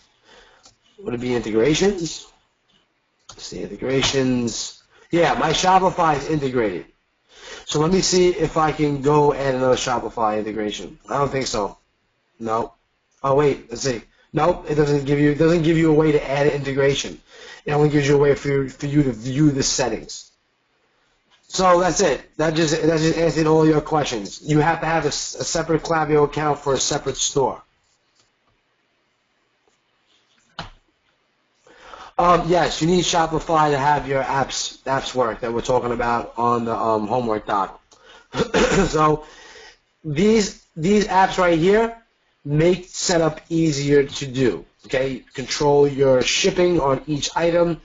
Meta fields editor if you need to edit anything in the meta fields, which you really normally don't. Power tools if you need to bulk edit things at once. To boost your average order value, this is the apps we have tested. Boost sales. In-cart upsell app, okay? FOMO, which is notified, and Privy, which is the email pop-ups. What I like about Privy is it directly connects into Klaviyo, so that I can get my 10% discount exit subscribers into Klaviyo, which then can get them into Facebook. Email marketing, as we said, we're using Klaviyo. We're using Receiptful, which is called Conversio now. This is what I like about this is that you can still get it for free, and it puts out nice, beautiful receipts. For retargeting, we're using Shoelace. Shoelace is an app that just made us, I don't know, a couple $100 just for being there. Does Klaviyo automatically start working for you when you install it? Yeah, it does. As soon as you install it, they made it so simple. You go through a setup wizard, right? You go through a setup wizard, and it walks you through setting it all up. And then it automatically starts segmenting your store for you. They have preset segments. Look, I think Klaviyo was built to Shopify first, and then they just expanded. That's what I think it was built for. Okay, so you guys will make your investment back with Klaviyo. That's why I recommend it. All right. I only recommend stuff that I use. I don't recommend stuff that I don't use. Hey, sorry about that, guys. My Windows computer crashed. Maybe I should get a Mac. Time to One get more back. reason, get a Mac, bro. All right, so Darren said he doesn't mind us showing him his site. So we're gonna go to Darren's site quick, and we're gonna take a peek. Let's go see what it looks like. All right, so you got Commercify stuff. First of all, this is way too big. Holy moly, that's way too. Honestly, I'd get rid of the banner altogether. You don't need a banner. Yo, just use our new one that we just gave you in the group. Come over here. Go over here to our advanced theme, download it, replace it with our new theme. Okay? All those features are still there if you want to use them. We did not take them out, but I suggest, just get rid of it. Get rid of Yeah, that. this is way too big. This is way too big. I like it as a background image if you want to do this for like a nice, like a landing page and have like an email box. Yeah, that's really nice. That That's is a really cool image. I like that. It is nice. It's nice images, but just way too much real estate. All right, so say we jump. Okay, so he was having a pixel problem. So let me put it in Chrome. Let's go check this out. And Kim has a pixel problem too, but I need to get an okay for her if she wants me to show the site. If not, I'll do it privately. All right. Anyway, so over here, okay, you have one pixel that's shot off. It's your page view. So you don't have the view content. So you got to go paste that in your theme.liquid like I showed you. Okay, get the copy and paste and put it there. Put your pixel ID in there. All right. You should see page view and view content spark on this page. When we go to one of your items, okay, then we should see the view content should be working. Oh, okay, yeah, your view content over here. So it is. Your view content, what does it say? Your pixel is not pairing any product catalog relationship between the pixel and product catalog. No, that's not an issue. It should be getting your view content. Okay? I'm not sure why the pixel is not pairing any product catalog. I have to look into that. That makes no sense. All right, and then you add the cart. Okay? The pixel is not pairing any product catalog. The relationship between the pixel and the product catalog must be specified. Let's look what that means.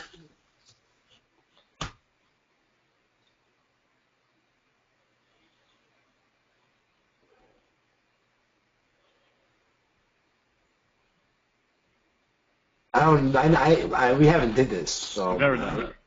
we never did this. We didn't have to pair it with a catalog. That makes no sense. Yeah, I'm not sure what that is, to be honest with you. Let me look at your code.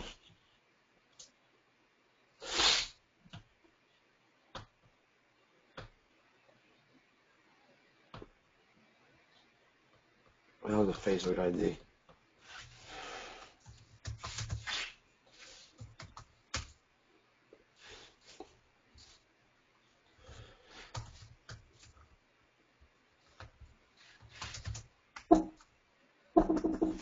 I'm not even seeing your pixel right now, to be honest with you. Darren, how did you add your pixel to your site? Did you follow our instructions or did you use an app? I think he was using an app, I think he said. He was using an app. I don't even see your pixel on the damn page at all, bro. He used an app. He just said. Which app is it? Trackify? Yeah, I don't see it. All I see is our theme code. That's all I see. I don't see anything else. Perfect. I honestly, I don't like those apps and stuff like that. I would just literally just go do what we said. We get rid of that app. I mean, go into your theme.liquid, paste our code in the head, put your pixel ID, paste the code into conversion scripts, and be done with it. That's all you need. Remember, keep it stupid simple. Yeah, definitely add it manually. And it's really hard for us to kind of troubleshoot Pixel Perfect if we can use it. Yeah, I don't know. I'm not going to recommend it. I'm not going to go to it and show it on the webinar. All right. Cool, Darren. And any other questions maybe you guys forget? Just use the group. And I'm sorry, I'm still fighting this cold. Like, ridiculous. All right, so let's move on.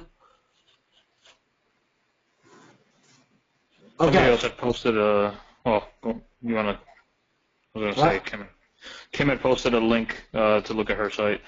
Oh, does Kim want it? I'll show Kim's lives. Just show me where is it? I don't see it.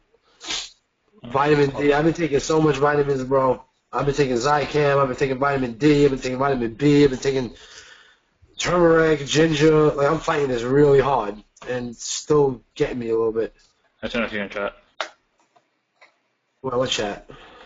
Go to All right. webinar. You got it. Okay, same thing. Let's get rid of this stuff. We got rid of it. There's no reason to have it no more. All right, let's look at your pixels. Okay, it's not showing at all. Facebook code did not load. All right, so let's look at your pixels. Ah, you got Privy up. There you go. There you go. Just change it though, Kim. Put no. Rob our copy. Go to my site and rob our copy exactly line for line. Okay, Kim? Rob our copy for this box. And put your logo there. That unique shop, put your logo in that box. That should be right here. Put your logo there, put it right there. Perfect. All right. Now, let's look at what happened with the pixels. Looks like she might not even have them. No, it looks like there may be an error. I ran into this before.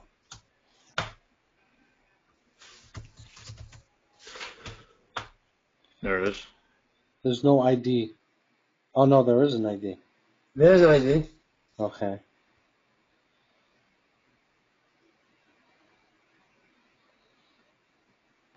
Isn't it supposed to be in two places? No, something's wrong here. You see this? ID at, and then here, ID, something's wrong. That's the reason. It's this little piece of code right here. It wasn't copied right. Look, in the homework docs, this is why I did it like this, in case you guys ain't aware. Hold on. All right. I think it was day 1 that I did it. Was this? Oh, day 2. This is the pixel code. All right, here, look. This is a PDF file. Sometimes you copy and paste out of PDFs. It sucks, okay?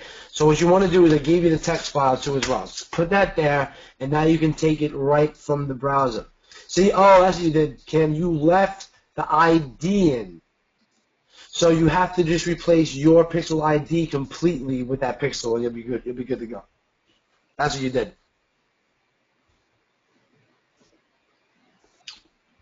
Okay? So just get rid of that ID and put your pixel there. You should start working. All right, let's move on.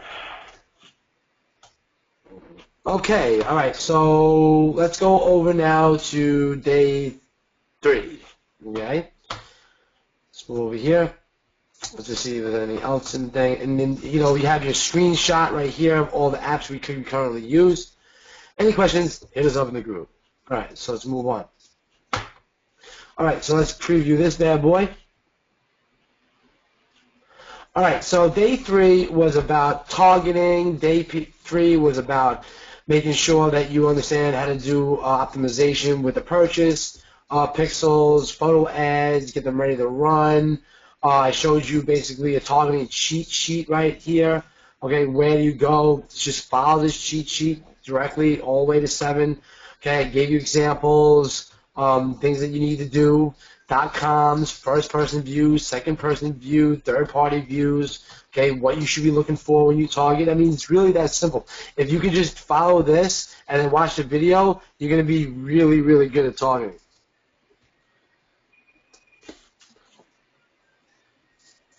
Stephen Morgan says, Adrian Morrison says not to sell more than 3 products so you can focus on them. Do you focus on a small number of products despite having 10 to 20 in your store? When you're doing physical, you want to focus on the less amount of products as possible. When you're doing shirts, it's different. Shirts are like you want to bump out designs. When you're doing physical. And you guys are going to be pleased to know that I got Adrian Morrison to give you a free guide, okay? And I'm going to show you how to get his free stuff at the end of the webinar, right? So stay on the end of the webinar. Adrian, I talked to him the other day, and he allowed me to give you his book, okay, that he's giving out. Okay? So, I mean, if you want, I'll give you the link now so you guys can get it. All right? Just want to go over here. Okay? Adrian, this is 20K per day e-com secrets, 5 steps to building your profitable e-com business. I got you access for this. Okay? All you need to do is go to this link. All right? And I'm going to let you know, guys. I'll put the link in the chat box. Okay? Basically, I got him locked down next week. All right? So he's not even doing his Profit Power Hour. He's going to come on and train you. So I want you guys to come look at that page and look at what he's going to release. It's really sick. Let me show you. I'll just pull up the page. Okay? Let me just show you the page now. Okay? There's my video. But we only have 500 seats for this, guys. Okay? And that's because of my GoToWebinar limitation. I got 500 seats. All right? What he's going to go over is how he's killing it with licensed art. Okay, different ways of conversions of stuff that I haven't even dived into, scaling strategies, video updates. Look, a 235K strategy of video ads, okay, using GIF ads. Like, it's just amazing stuff. That's what he's going to reveal on this training. It's going to be freaking dope, all right? He has over $6 million in student earnings, okay? Actually, it's more than like $10 million by now. I mean, it's just ridiculous. So I got him on, okay? So check out the page. Check out the page. When you get, if you sign up for the webinar, okay, you're gonna get this book for free, okay, and then you can go through that book. So I put the link in the chat box. All right, that's for you guys, and then we can move on. All right. So, and plus you're gonna watch my video. Okay. So I have asked questions on each page, and none of it has been answered. I don't see your questions. We have a bunch of people asking questions, so you.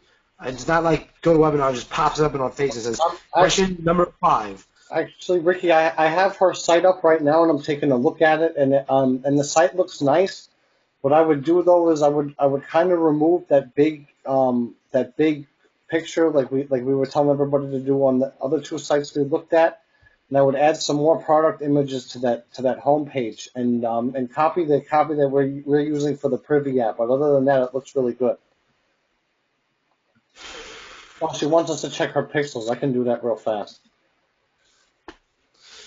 All right, we're gonna have like a kind of like a thing in the group where we'll be able to do stuff like this, okay? Because I gotta move on. All right, so basically, targeting. All right, anybody? I know you guys want me to do like a 3-hour thing on targeting, but I can just breeze over the best way to do it right now. You want me to just do another breeze right quick? Put one in the box, and I'll do another breeze on the targeting and show you why this works so good. Alrighty then. Yeah, I need coffee. Yeah, I need coffee too, bro. Alright, give me a second. Let me pull this up.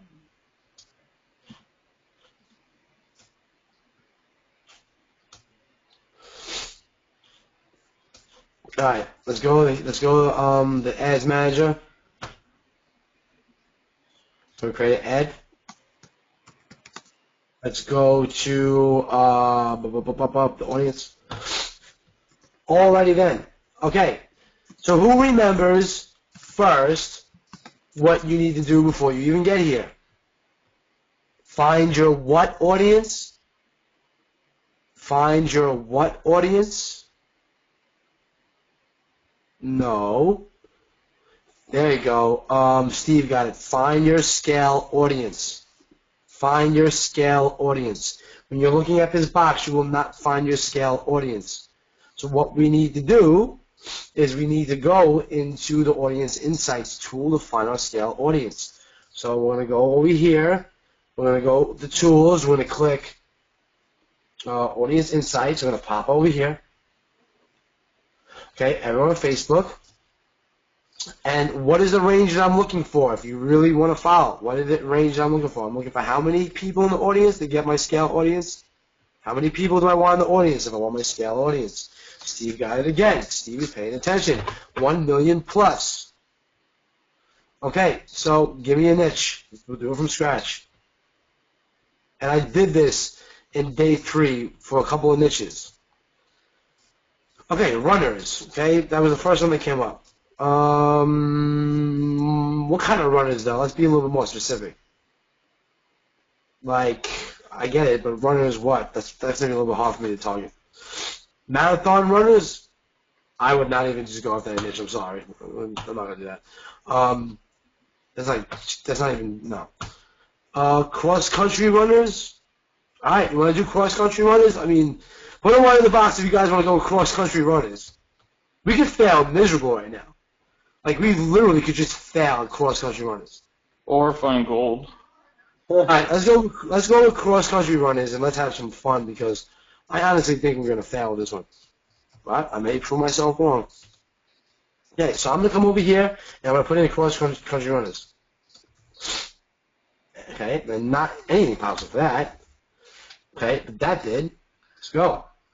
Okay. 900,000 people. Is a healthy audience, okay? And I want to get 1 million, but I may just stick with this because it's only shy of 100,000. So yeah, you're so close. I'm very close. So now I'm looking over here, and I'm looking at my demographic, 18 to 64. Remember, I do not scratch out anything that is going to be 10%. I mean, I will scratch anything that's lower than 10%. I scratch out. So I'm not going 65 plus. Right, but cross-country running, okay? And another way to find out if this is an audience of cross-country running, you're going to want to look at some of your top categories. And eating recovery center, tailored health staffing, cross-country cafe, okay, cross-country camo, cross-country travel corps. The affinities are pretty high. So, I am confident that I'm looking at this U.S. track and field, okay, cross-country trav corps. I'm feeling confident that I'm with the right audience. So I can come over here, and I'm going to say, okay, my audience, okay, is 18, okay, to 64. Okay, and I'm now going to look at my demographic age bracket, and I see that 54% on Facebook is all women and 46 is all men. That is too close to each other, so in cross-country running, I'm going to target men and women. And then the next thing I'm going to go is I'm going to go to my activity, and I want to see if they are mobile only or desktop only. As you can see, it's a close match, so now I'm going to target mobile and desktop newsfeed. So I found my scale audience, okay? Lady, I do have a cheat sheet. Lady, there's a cheat sheet right here for you guys. It's in the resources for day 3. The cheat sheet already exists. Okay. All right. So now we'll come over here, and I'm going to go back to Ads Manager. All right. And I'm going to plug this information in. 18 to 64. Okay. I'm going to plug in all. Okay. This gives me 187 million people. Now, as the homework doc explains it. 1, we're going to go for the .com. 2, we're going to go for the first-person view. 3, we're going to go for the second-person view. And then the third-party view. All right? Our goal is to get anywhere from 300K to 500, anywhere from 300K to 700K. Okay? That's our goal. Okay? Now, let's go back over here. And let's put in... Actually, you know what? I don't think crosscountry.com is going to come up with anything. So I'm going to have to go to Google for this one. And I'm going to have to put something like crosscountryrunners.com, something like that. Let's put cross country runners, see what pops up. Runner's World. Okay, so Runner's World may be a good one to go. Let's look at that. Okay, so that's Runner's World is probably about running. Well, I would think so. So let's go put Google over here. Let's plop it in, because remember I want to find all the .coms.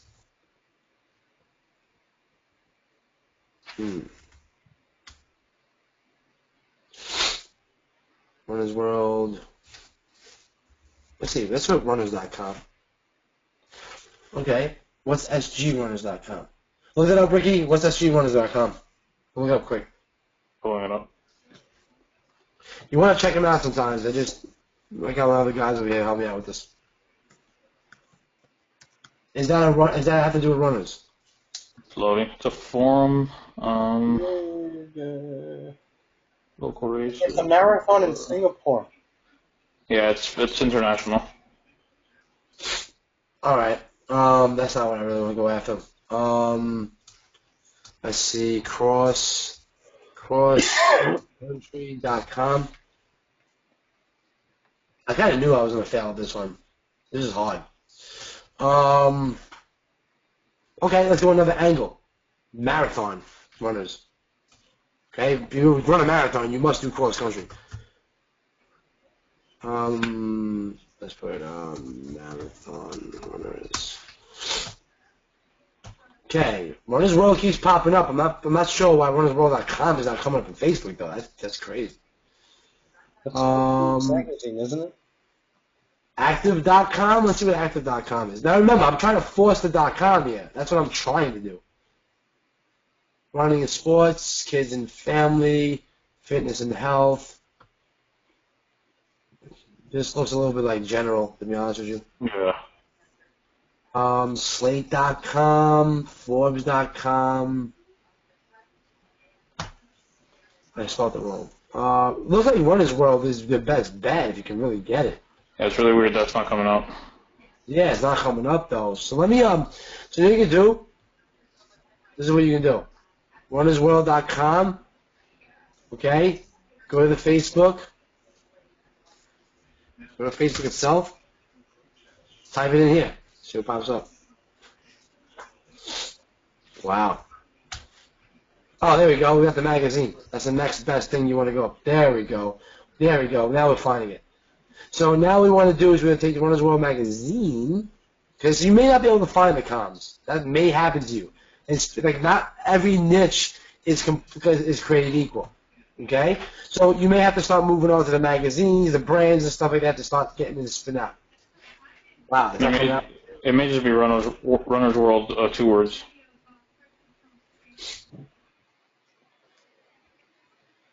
All right. Women Running Magazine. There we go. Runner's World. Okay, give us 3 million people. Okay, so in this instance where we're not getting .coms, what do we want to go for? The first person views. And then we're going to remove the broad. So I want to get that first person view. Oh, look, now it's starting to spit out the .coms. How sweet is that? So I may want to put that .com in there. I just seen that damn .com. Where you go?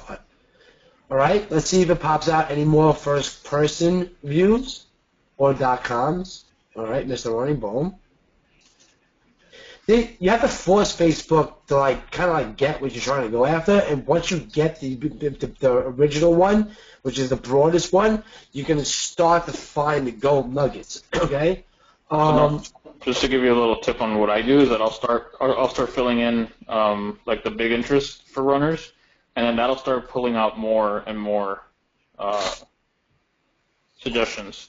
And then what I'll do is I'll go back up into the interest, and then I'll start removing them, and I'll leave the lower amounts. Well, that's what I was going to explain, Ricky. Okay, first of all, once you get a few of these smaller interests, and once you're trying to go after, remove the big broad one. Yeah. Okay, and what you're doing by that is you're forcing Facebook to use these 3 to get its suggestions, and this is where you're going to start to find the first person, second person, and third person views. So I would come over here. I'm trying to look. Run like a girl. That may run for fun. Women's Running Magazine. Like, I may not scratch out magazines, like, like just magazines I may want to have. Like, look, guys, you got to use a little bit of common sense here. Nothing's guaranteed. I'm just giving you a way of getting some out. Ultra Running Magazine. Look, it's 20,000 people that like that, so it's a tight group. And as you add more stuff in there, you're going to see more and more cool stuff and nice targeted interests come pop up. All right. So let's look for Run the Edge. Let's see. Okay, Triathlete Magazine, that's on the 500,000. Now, Triathlete, okay, which is more, a lot of running right there. Triathlon, okay, that's a tight running group. Love Running, that's a second-person view. This is a tight magazine for running. Like that, I would consider that third party. Run Like a Diva is like a second-person view. Run for Fun, I wouldn't leave that. I wouldn't put that there because you don't know what that's about. You want to go after professionals. Run Junkies, yep. If you're a running junkie, then yeah, of course, you'd be in there. So it's all about using common sense and also looking at your audience size over here. See, look, I'm getting more and more that didn't pop up. Best running tips is like 5,000 people. Running Times Magazine. Then you got Europe popping up in here, marathons, but look, that's mad broad, 94 million people. All right? This was a tough one, but see, it's doable with the methods that we show you how to do. Okay? That's sometimes it. Sometimes the harder it is, the more profitable it might be, because somebody might not be willing to spend this much time going through the targeting. That wasn't really a lot of time, dude. I mean, I spent maybe like 7 minutes. That's probably been 7 minutes to find all my running keywords that I'm going to run for without even like knowing the niche whatsoever at all. All I had to do was go to Google, find my broad keyword, let Facebook niche it down for me, be smart and sensible about your first person, second person, and third party. Look at your audience, make sure it's at least 500,000 negative. So you're not putting big-ass audiences there. And look, I still got 1.3 million people. But you know what? I feel like this is a tight, oh, look, this is the problem. No, I went for working employees. No, kill it. And that's what that did. I was still 1.3 without that. Well, look, I feel comfortable about this. I really believe that this is a really good group to go after. So I may say, okay, well, didn't Ricky say only 700,000 people? And I'd be like, yo, screw what Ricky said. I'm going for 1.3. Okay? And I want you guys to get that. Go for 1.3 and let it rock. Yes. And roll. Oh, yeah. I'll come over here and choke you.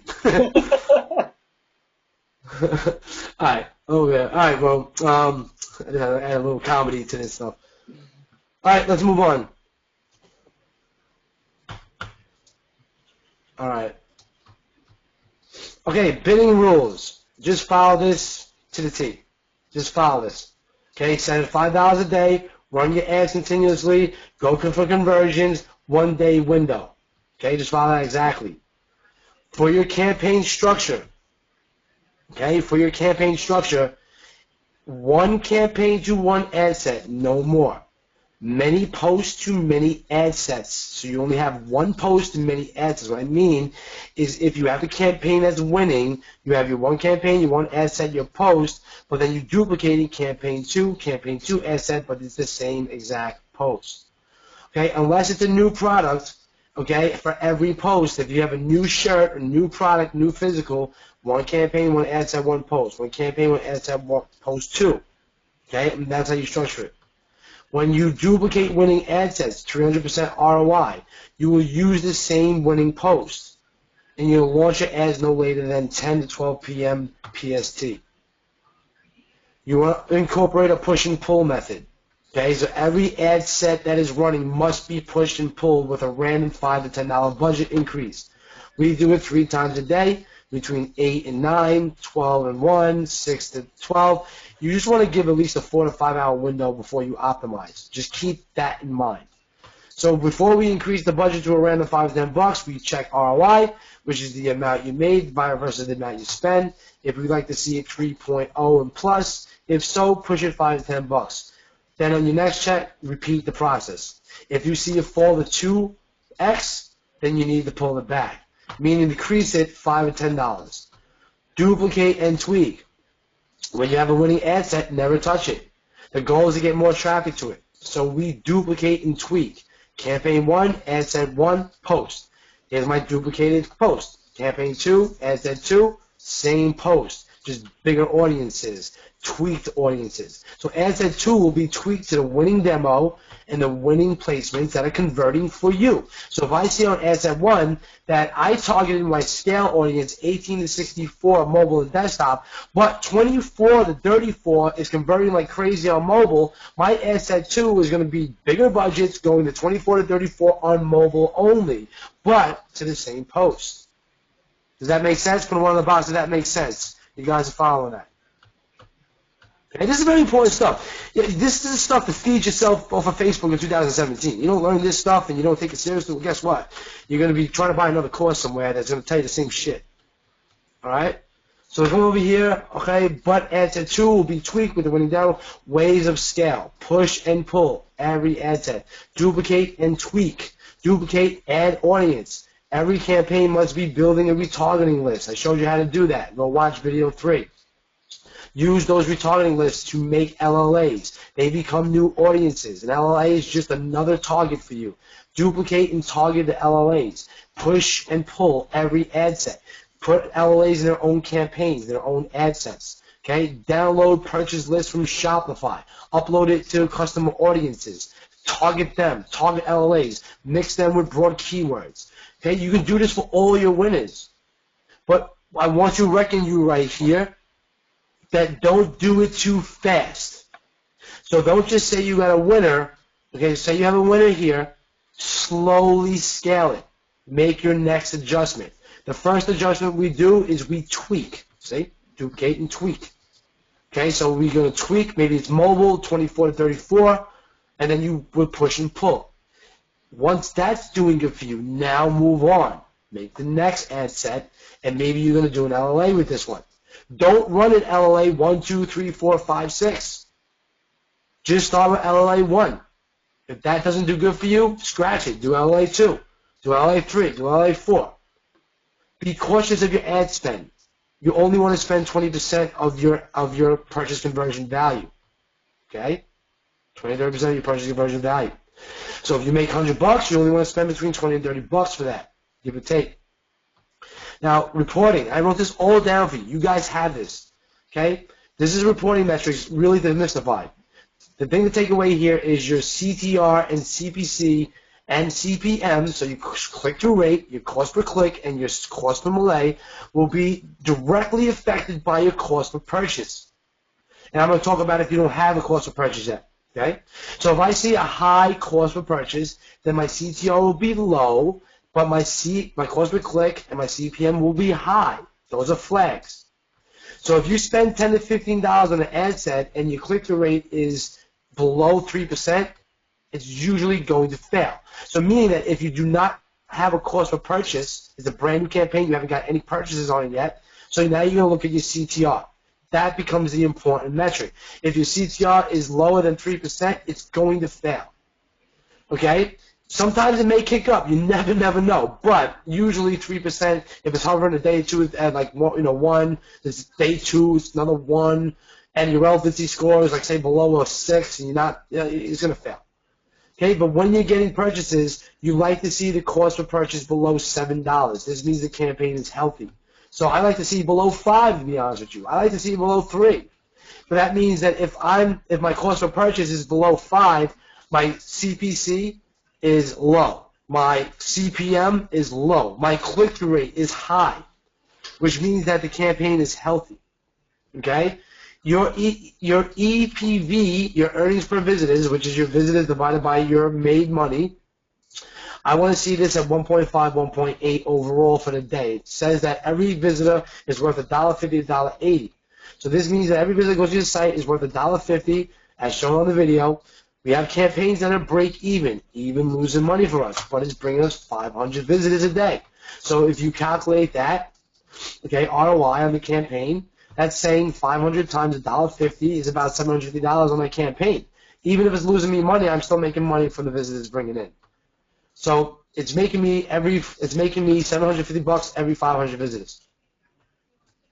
And that's what you got to look at. So it's there. And that's pretty much day 3.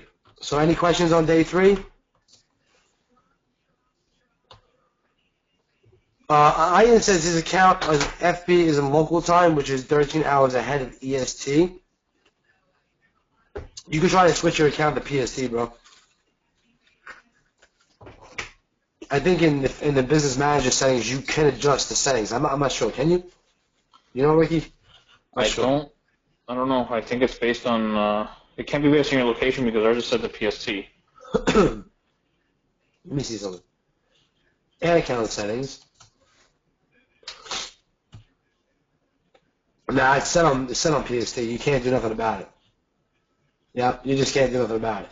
You just gotta base it. Okay, so Ian, I would just shoot for before 12 p.m. PST. Whatever you gotta do to make that happen. All right.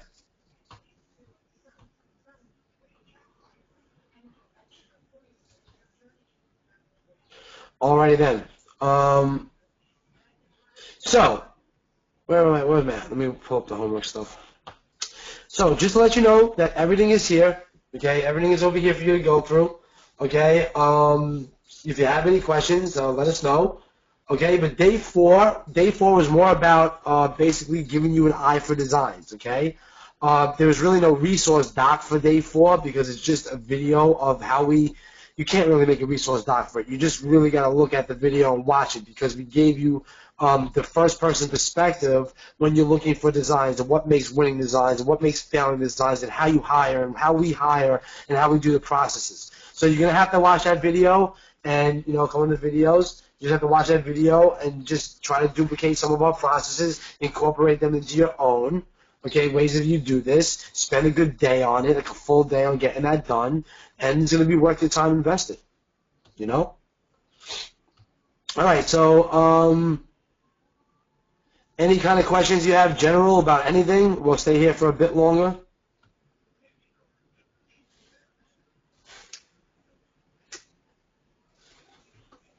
Sandra, I gave you, is it in the resources, Ricky? It should be. So there's a link for it in one of them, right? In a PDF? Yeah, day 1, right here. Yeah. So Sandra, if you open the day 1 PDF, there's a link to my my mock-ups right in there, and I made a video on how to use them. Right here.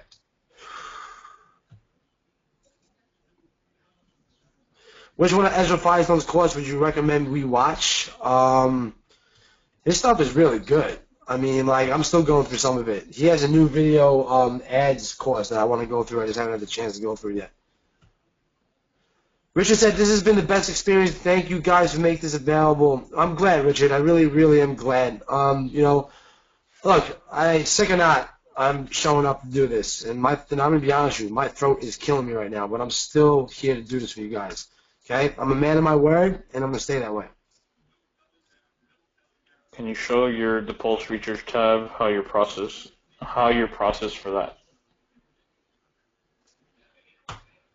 All right, hold on. Let's telling you, join this training. You're not going to be. This is a once in a lifetime opportunity with Adrian. This guy's boss. He did over $3.2 million in his store just last year. Just killed it. Killed it. All right, so let's go pull up the Pulse.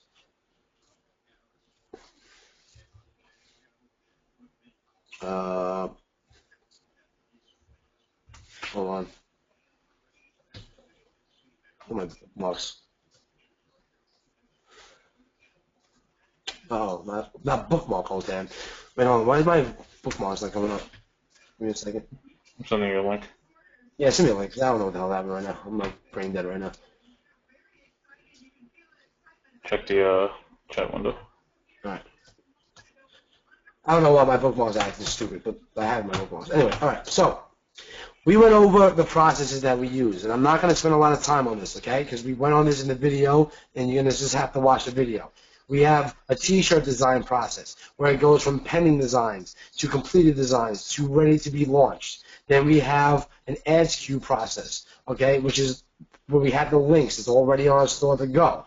okay, processes that are, processes that are ready for it. Okay, we're ready to launch this. Then we move it to running when they're running. And then if we kill them, we move to kill ads, and then we move them to the killed ads, and then we start to figure out why they may have been killed, etc. Now, we also have other processes, physical design process, okay? We have a physical product inventory. We have funnel inventories, mug inventories. This pertains to a lot of stuff we do with Commercify. Okay, you use this as your Google Sheets / Basecamp where you can have discussions on everything. And that's why I highly recommend that you use the Pulse. We went through this in very deep detail, okay, in the day 3, so I'm not going to spend that much time on this. But it's really self-explanatory. You're going to have to figure out processes for yourself. If you watch our video, we explained it, really, really good. Do you recommend the Pulse for a one-man show? Yeah, why not? It'll keep yourself tracked. You make yourself 3 boards, and you have a design process, a research process, a launch and ad process, and you can just keep on going with yourself down the day. You know what's good about that? I'm gonna tell you what's good about that. You incorporate processes right now as a one-man show. When it's time for you to hire VAs and get people to help you with the processes, you already have a process ready for them to walk into. So now they can just go and do the stuff that you do. Remember, it's duplicating yourself. That's how I did it. Okay, I put processes in place and stuff that I used to do, and it wasn't always clean, wasn't always pretty.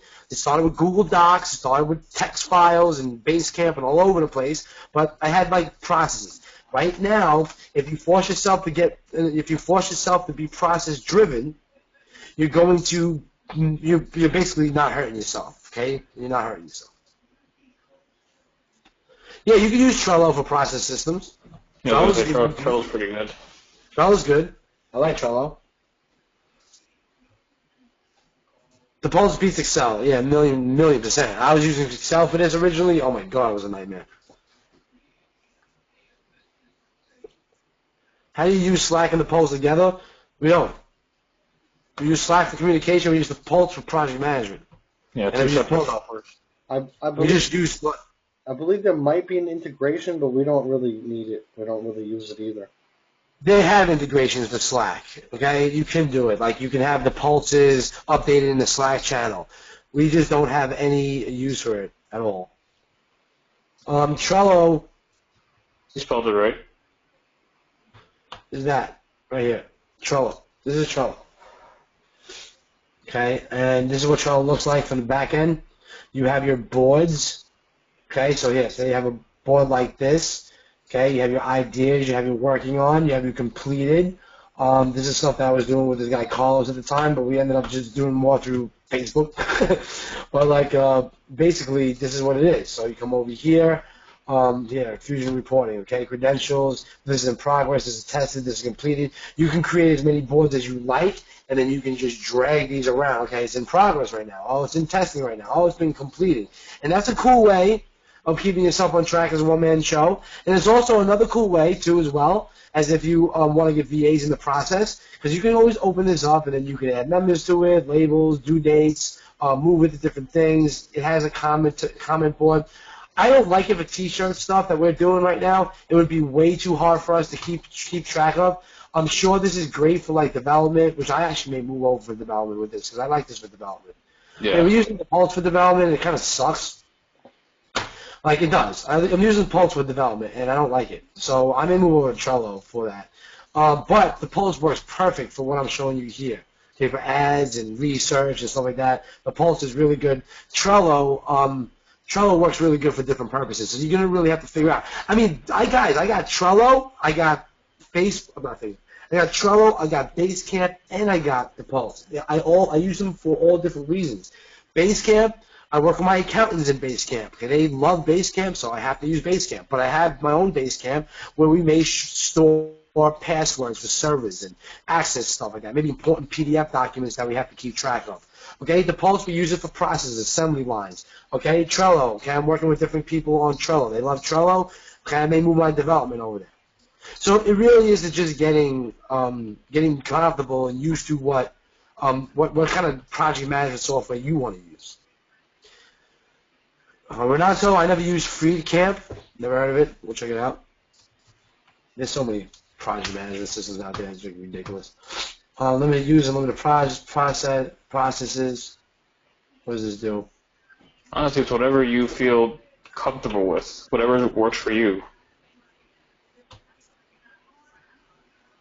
Looks Looks nice. like Teamwork PM. It's actually very nice. I use Teamwork, but I couldn't get used to it. I really couldn't. It was kind of annoying to use. It was really annoying to use, to be honest with you. Another software I use, okay, which I started getting away from because Pad and Pen's been working a lot better for me. That to-do list I gave you, this is literally what I've been working. But I tried a software. It's called OmniFocus. It'll cost you about $300.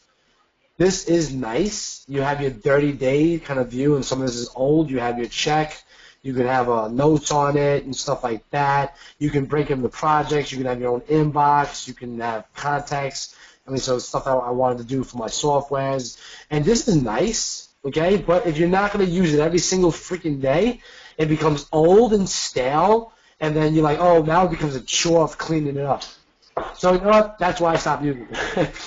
You know, because now I got Slack to worry about, Basecamp to worry about, the Post to worry about, Trello to worry about. I don't need a personal thing to worry, another personal software to worry about. I'd rather just look at my notepad and say, this is my to-dos for the week. This is how I'm breaking them down. This is how we're rolling.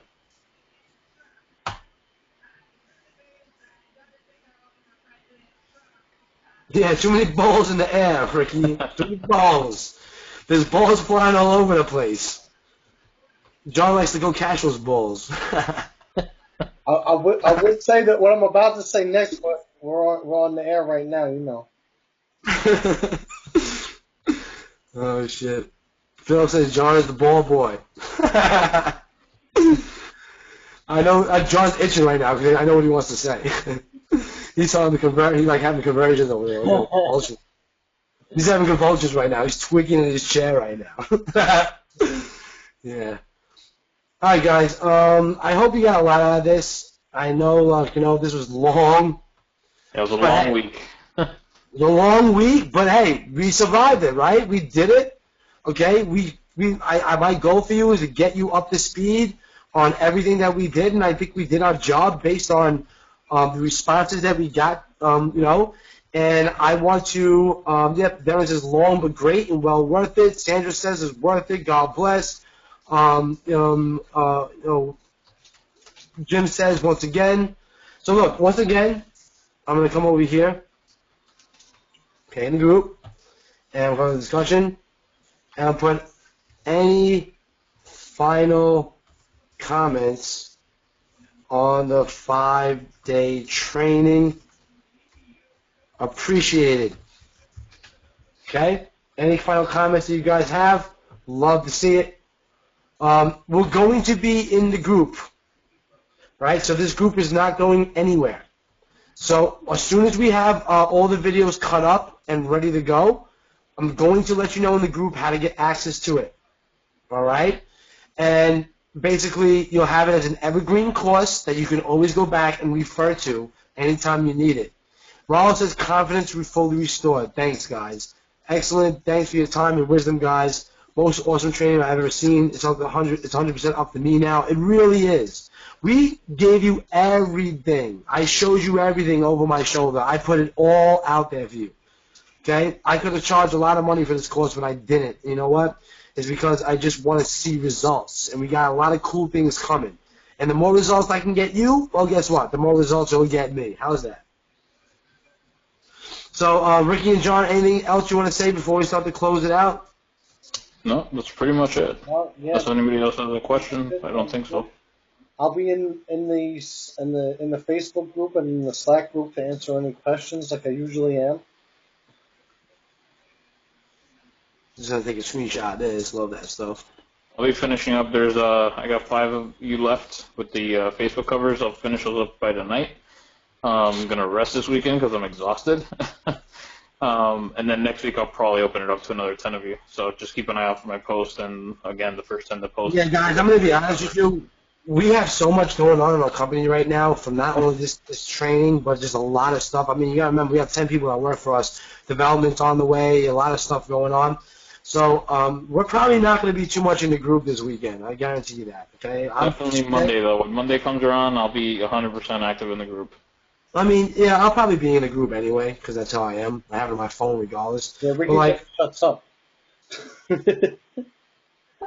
Darren says it's been an exceptional training. I have a rest and prosperous weekend. Yeah, you guys enjoy your weekend. Take massive, massive action. Okay, remember the videos are under here in the video section. The files are under here in the file section. Everything you could possibly need. The guides that we wrote you, okay, the step-by-steps, the screenshots, the pricing, everything is here for you guys to use and abuse. All right. Also, we're going to give access to our Slack community. You'll be able to get that free of charge. Okay, and like we said earlier, use the buddy system. Hook up. You guys are all in it together, right? So what's to stop you from making your own group and getting a couple of people in your own group and making it work for you? I'm not saying don't come over here into our group and find little groups that you can make. Go ahead. Go ahead. Conversate with each other. Do your thing. Okay, we're all in it together, but this will be the main group that we keep open. You can have your subgroups, however. As you can see, I'm part of like a lot of groups. You know what I'm saying? Probably even more that I don't even care to be in. But anyway, guys. All right, we're going to end this now. Appreciate you and everything you do. Use the group for questions and answers, and take massive action. All right, guys. Have a great day, afternoon, morning, wherever you're from, and go use and abuse the content. We made it for you. All right, thanks.